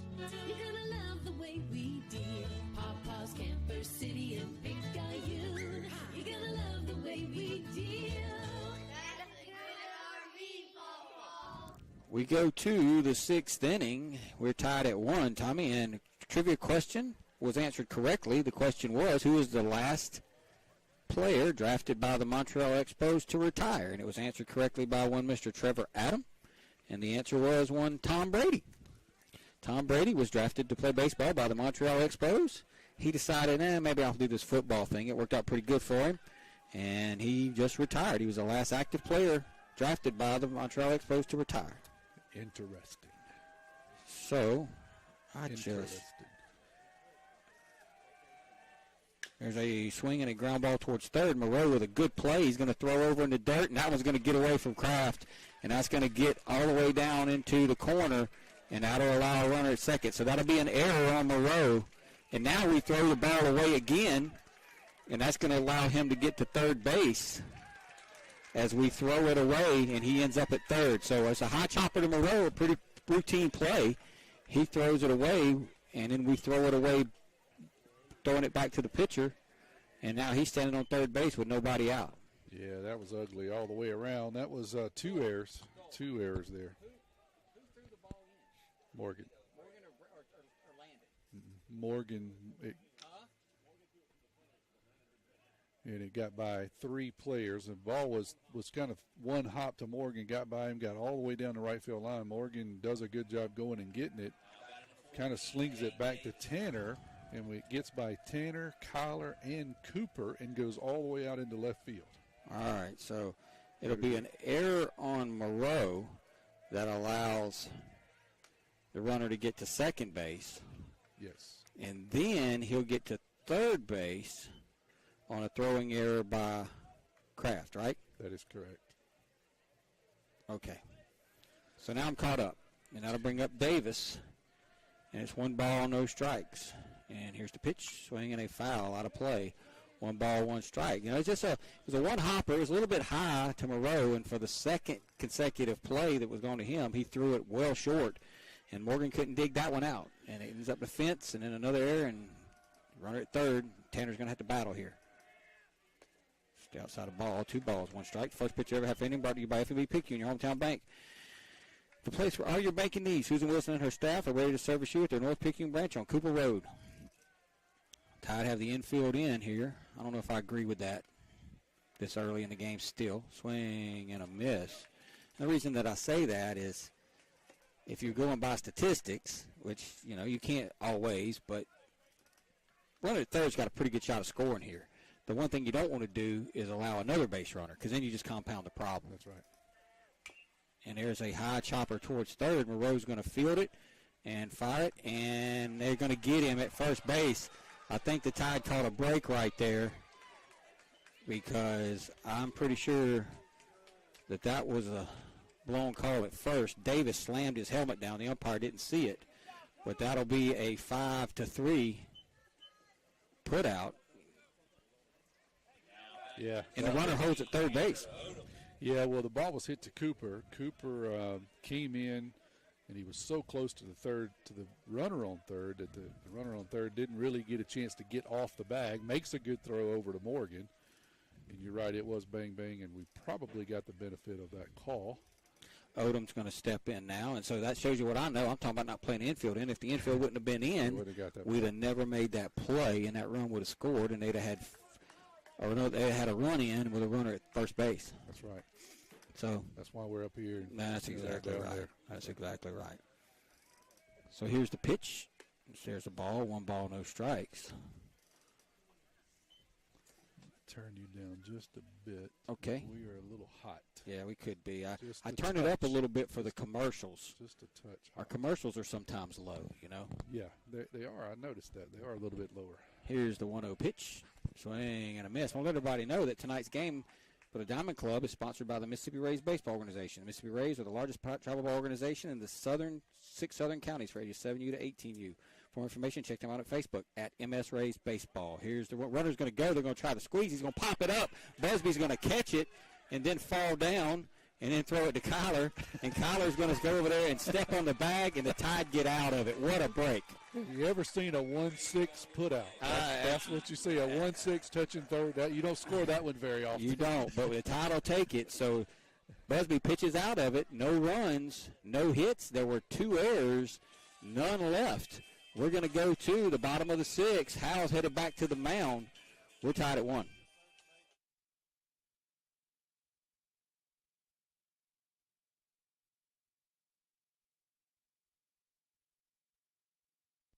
Dr. Hermaine Almonte, Chair of Surgery and Trauma Medical Director, Highland Community Hospital. Over the last 10 years, the Highland Surgery Department have grown exponentially. We have been able to add multiple services to our surgery department, which includes urology, general surgery, advanced laparoscopic surgery, ENT, as well as ophthalmology. Highland Community Hospital, here when you need us most. For more information, go to highlandch.com.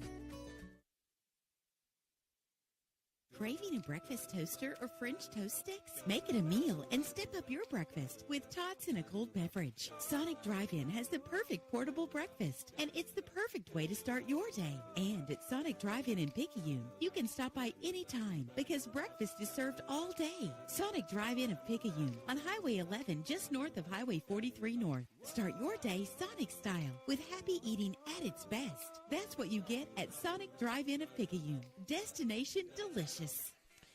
So Tanner Houdini Busby got out of that one, Tommy. And, you know, I hate to say it, but the two errors worked in favor for the Tide because if you don't have those two errors on that one play, they're not going to try to squeeze right there. Yeah, and it just worked out. It was a weird play. Let me try to describe it because we got a little excited and probably didn't describe it well for those of you on the radio.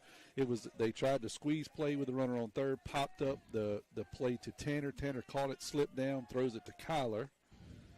Kyler then runs to third and steps on the bag. So you have a fly out to one throws to six with the assist, stepping on third. Score that one at home. And Lumpkin's in the hole 0-2 quickly to Howell. The first pitch of every half inning brought to you by FNB Picayune. Pays for all your banking needs. Susan Wilson and her staff are ready to service you at their North Picayune branch on Cooper Road. We play here in the bottom of the sixth. I just need a base runner, Tommy. Yeah, I definitely think we can do something here. We just got to scratch her out just a little bit. And it's going to be a ball down to Jamie. 1 ball, no strikes. And Jamie just hasn't seen it well tonight at all from Brody. No, he hasn't. George County's getting a little frustrated, I think, with the umpiring there. Howell's showing a little bit of frustration there with wanted that pitch. I think they have a legitimate beef with that play at first base earlier. That's going to stay up to Jamie. 2 balls, 2 strikes, but that was close. That one there was pretty close. I was going to say they probably have a legitimate beef with that one there too, but we'll take it. Here's the 2-2 to Jamie. Swinging a ground ball up the middle, base hit. Jamie just got it off the end of the bat, Tommy, and was able to get it out over second base. The shortstop, Eubanks, actually came up with it, but no chance of getting Jamie. Yeah, he is not seeing the ball well and kind of missed on several breaking pitches there, but he stayed on it, got it on the end of the bat, still got fooled, but got enough bat on it to get it back up the middle. And, Jamie's having a hard time running right now. He's dealing with a little bit, Tommy, and I'm a little surprised they're not running for him. Not feeling well. But he's going to take his lead off of first base. Got to be careful. Brody's shown he's got a good move tonight. Here's the pitch to Moreau. Moreau shows bunt, and it's way outside the ball. I almost went to the backstop. Yeah, that one was not close. Cooper squares around. 1 ball, no strikes. Kyler King waits on deck. Cooper just trying to get Jamie in scoring position to give Kyler and Morgan a shot. Cooper going to step out. Yeah, he talked about how it does have a pretty decent move, but he's also shown that he can throw it away. Yes, he has. So we would take one of those if we had our choice. Third baseman is playing pretty much on top of Cooper. Yeah, he's looking for the bunt here. And they're going to throw over it. Jamie, they're going to throw it away, and Jamie's going to be able to get to second base. I don't think he'll get to third. So Jamie gets to second base on the throwing error. And we spoke it into existence. We said that he's done it a couple of times tonight. I think that's the 3rd time he's thrown the ball away over there. So he's prone to do it. If you can get a little bit of a lead and make him throw over there a couple of times, you've got a pretty good shot at him throwing one into the right field foul territory. He does, and that does the job for Cooper. Now you would think that he can take a cut here. Yeah, try to put something on the right side right here. Jamie's still not running well. You could just you can tell he's not feeling well at all. Here's the 1-0 to Moreau. And Howell's going to step off.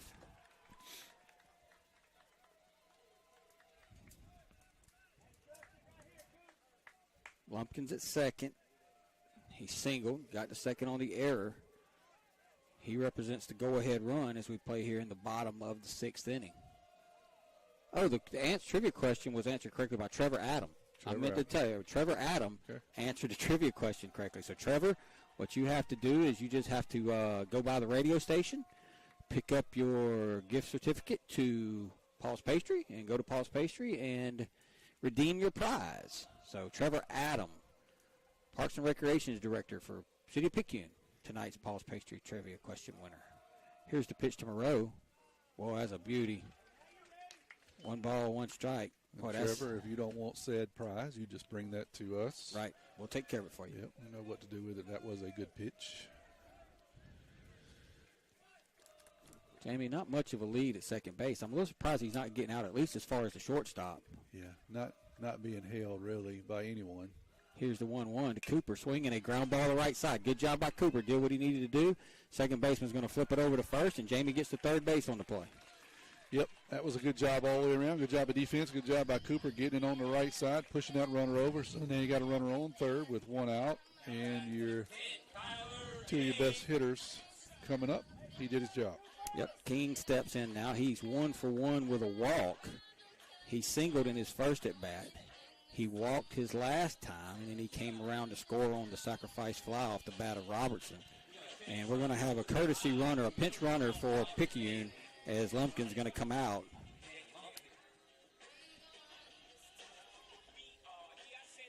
It will be Robert Bailey. So Bailey's going to run for Lumpkin.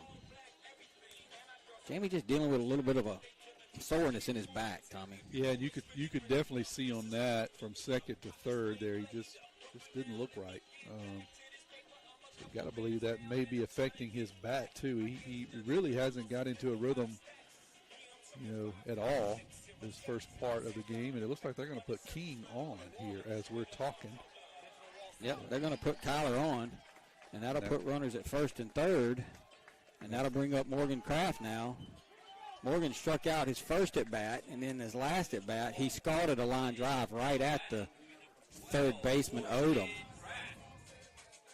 And I'm hoping Odom is going to stay in about 10 feet on the grass, but now he's going to back up. You're right. Morgan had a good cut last at bat. Hit a worm burn at the third base. It didn't make it through.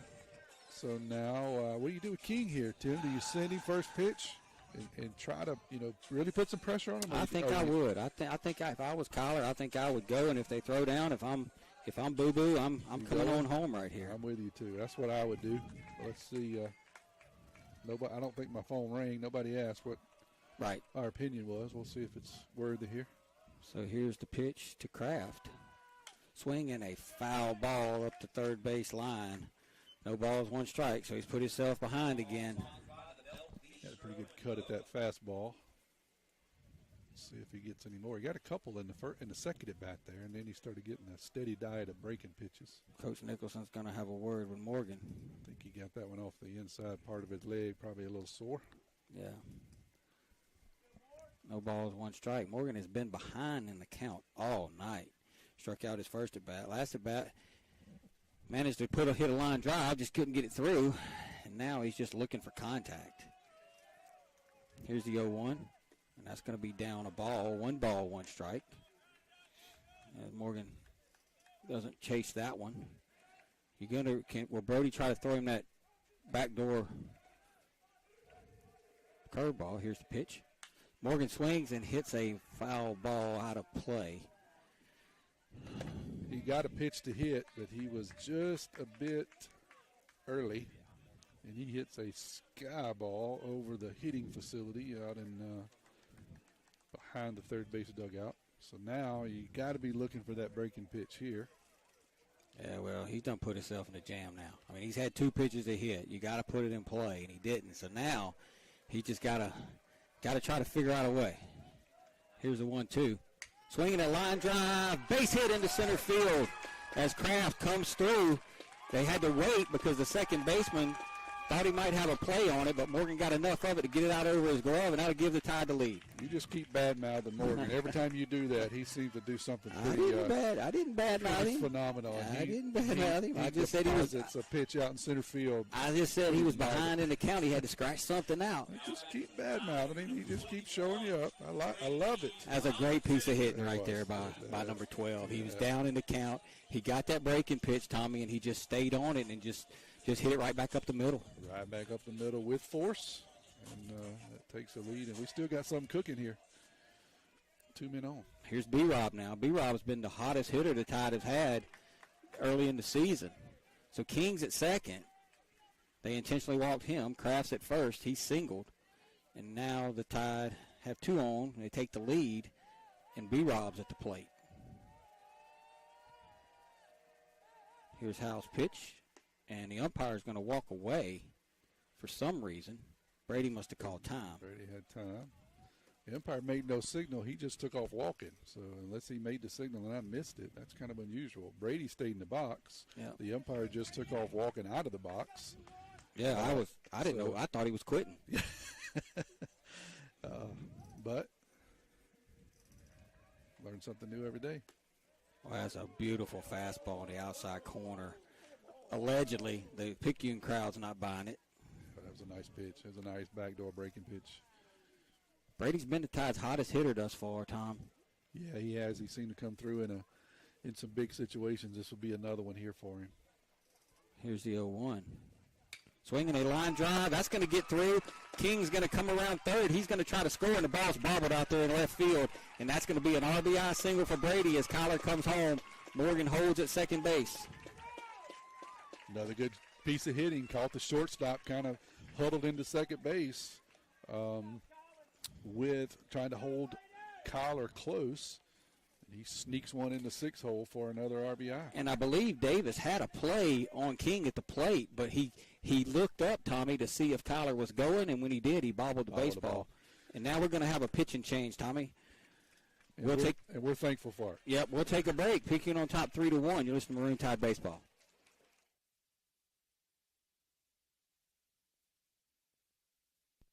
Welcome to a place where everyone deserves to be better protected, where technology has your back, where you can have better protection and keep more money in your pocket, where you can have protection for your car, your home, your phone, and even your digital identity. You're in good hands with Allstate. Jason Pyatt has offices in Poplarville and Picayune. The river is rising. Make sure you have the right coverage. Give the Pyatt Agency a call today. 601-798-7005. Allstate and affiliates offer products and services subject to availability, terms, and conditions.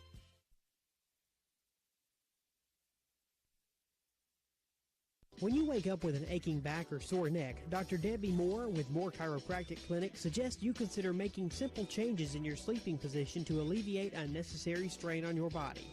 According to the American Chiropractic Association and Dr. Debbie Moore, it's best to sleep on your back or side because laying on your back or side allows your head, neck, and spine to relax into their natural alignment. This will help you wake up pain-free and feeling rejuvenated. Moore Chiropractic Clinic. We've got your back.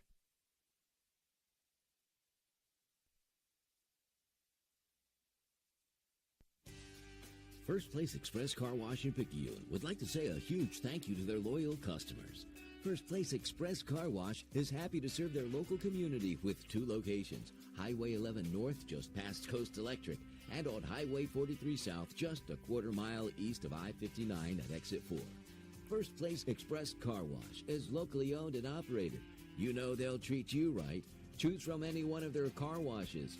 Sign up for their monthly wash club starting as low as $20.99. Why do it yourself when you can let First Place Express Car Wash do it for you?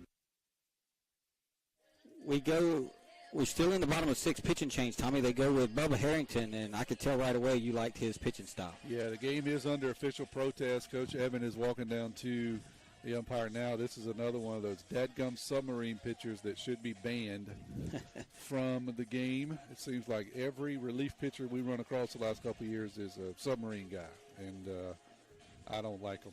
Never could hit them. I batted about $120 against these guys, and I don't have anything for them. I think it should be banned.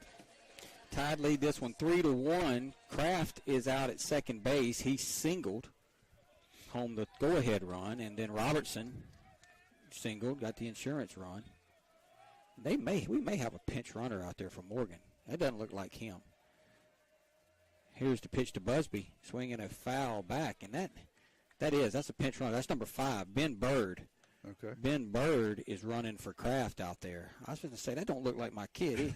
He lost a few pounds and got a little lively out there. Yeah, so Ben Bird is running at second base for Kraft. Busby fouled the first pitch back off of Harrington. Can't believe they would take the speedy Kraft off the bases out there. Yeah, what's up with that? Speaking of Kraft, him and Busby are kind of fighting it out for player of the game here tonight. I know it. Busby's looking to do something here. I can just see it.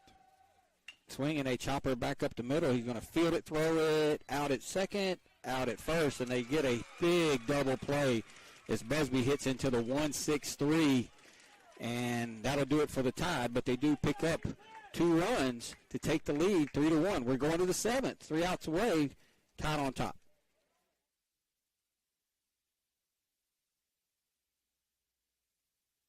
Pearl River Community College has been providing a quality education to the people of South Mississippi and beyond for the past 110 years. If you or a family member is an alumnus of this great institution, we invite you to support future PRCC students through the PRCC Foundation Scholarship Program. Honor or memorialize a loved one or identify your support for the college by creating a scholarship through the PRCC Foundation with your tax-deductible financial gift. Call Delana Harris with the PRCC Foundation office at 601-403-1191 and make a financial investment in a young person's future at Pearl River Community College.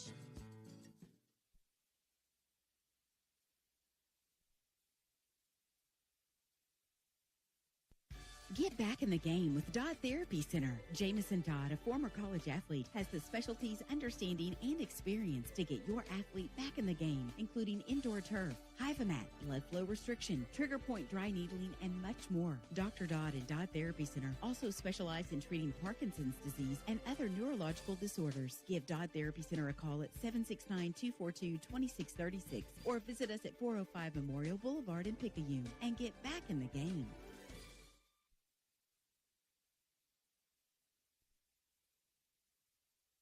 Hey neighbors, we're not that far from where you are. Make that short drive to Paw Paw's Campers in Picayune and see our Wildwood, Catalina, Sportsman, and Singer trailer lines and our Rockwood and Heritage Glen fifth wheel lines. From Houma to Hammond, Biloxi to Jackson, and Mobile and Pensacola, we're not that far from where you are. Come and see us. You're gonna love the way we deal. Paw Paw's Campers City and Picayune. You're gonna love the way we deal.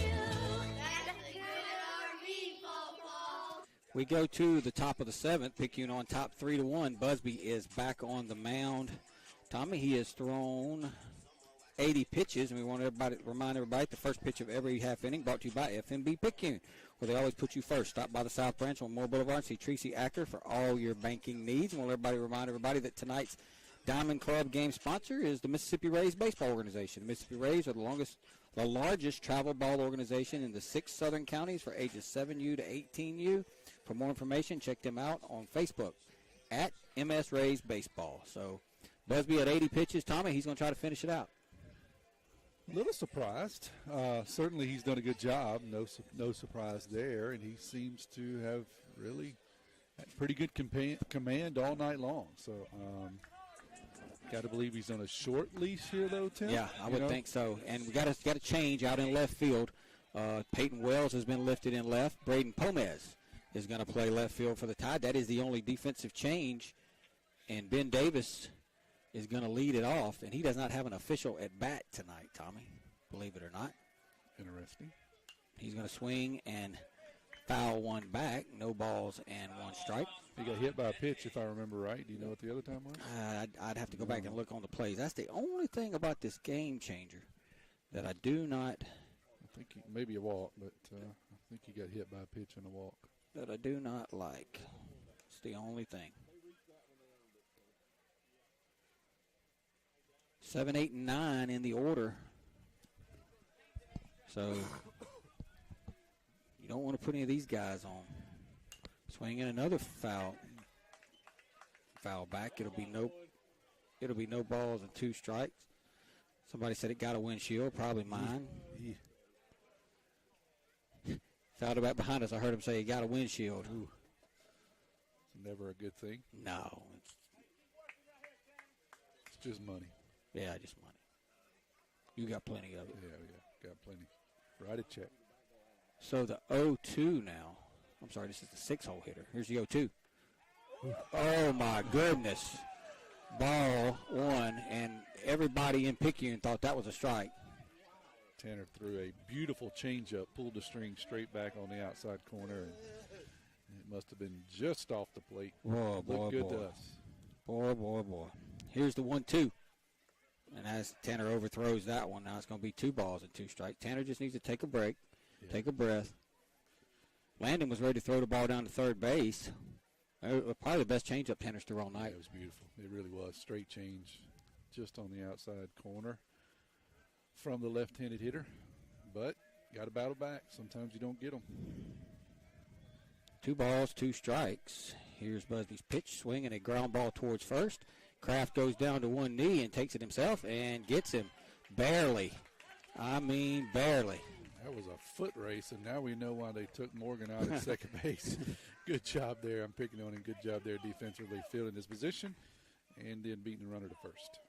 I don't really blame him for taking it himself because you don't want to risk that throw if you feel like you can make it, but I don't think Morgan realized just how quickly Mr. Davis was going to get down the line. Sometimes they sneak up on you. You know, you're so focused on fielding the play and focusing, and you look up and think you got it, and, that was probably one he probably should have flipped over to Tanner. Here's Crawley now.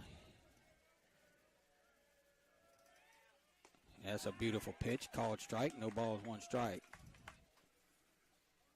Tanner still has good command of all his pitches here. Really hadn't seen no drop in velocity, and command seems to be pretty good. There's no stirring in the Tide bullpen over there, but you got to believe that if Coach Nicholson was going to make a move, it would be Kyler to the mound, Colt Robertson to shortstop. I would agree with that.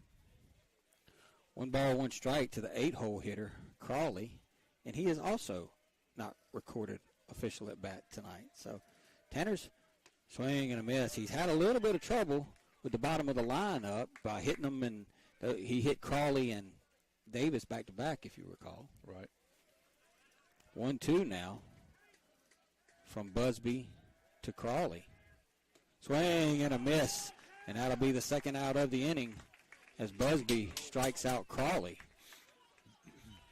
And that'll bring up the 9-hole hitter, Slay, and you're not going to believe this. He's 0 for 0 as well. Wow. Make these guys swing the bat. 7, 8, 9. Yeah. Tanner has so far. Let's see if we can round it out.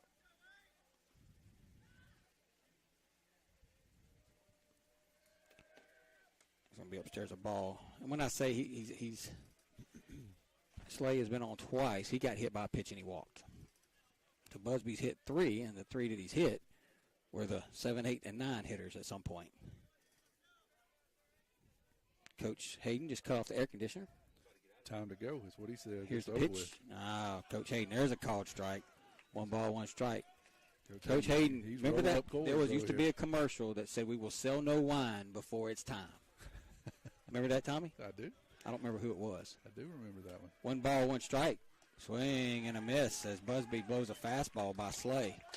Busby said it's just about time, guys. 1 ball, 2 strikes, 2 outs here in the 7th. Busby going to bring the 1-2 to Slay. And here it comes. Swing and foul back. Good job by Slay. I tell you right now, Tommy, you don't really want to swing his bat. It's a double-edged sword. You don't want to speed somebody's bat up by throwing that change up, especially the 9-hole hitter. So I think you just stick with the fastball here if you're Busby.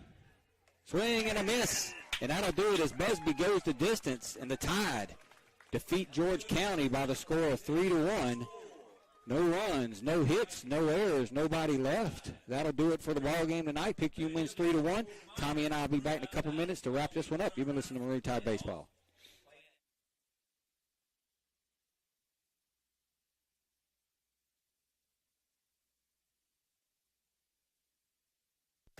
Haley Hayes, Regional Director of Pharmacy Services, Highland Community Hospital. The flu is a potentially serious disease that can lead to hospitalizations and even death. The best way to protect yourself from the flu is by getting your flu vaccine. Flu vaccines are recommended for everyone ages 6 months and older, and you can get one at your doctor's office and at many local retail pharmacies. Highland Community Hospital, here when you need us most.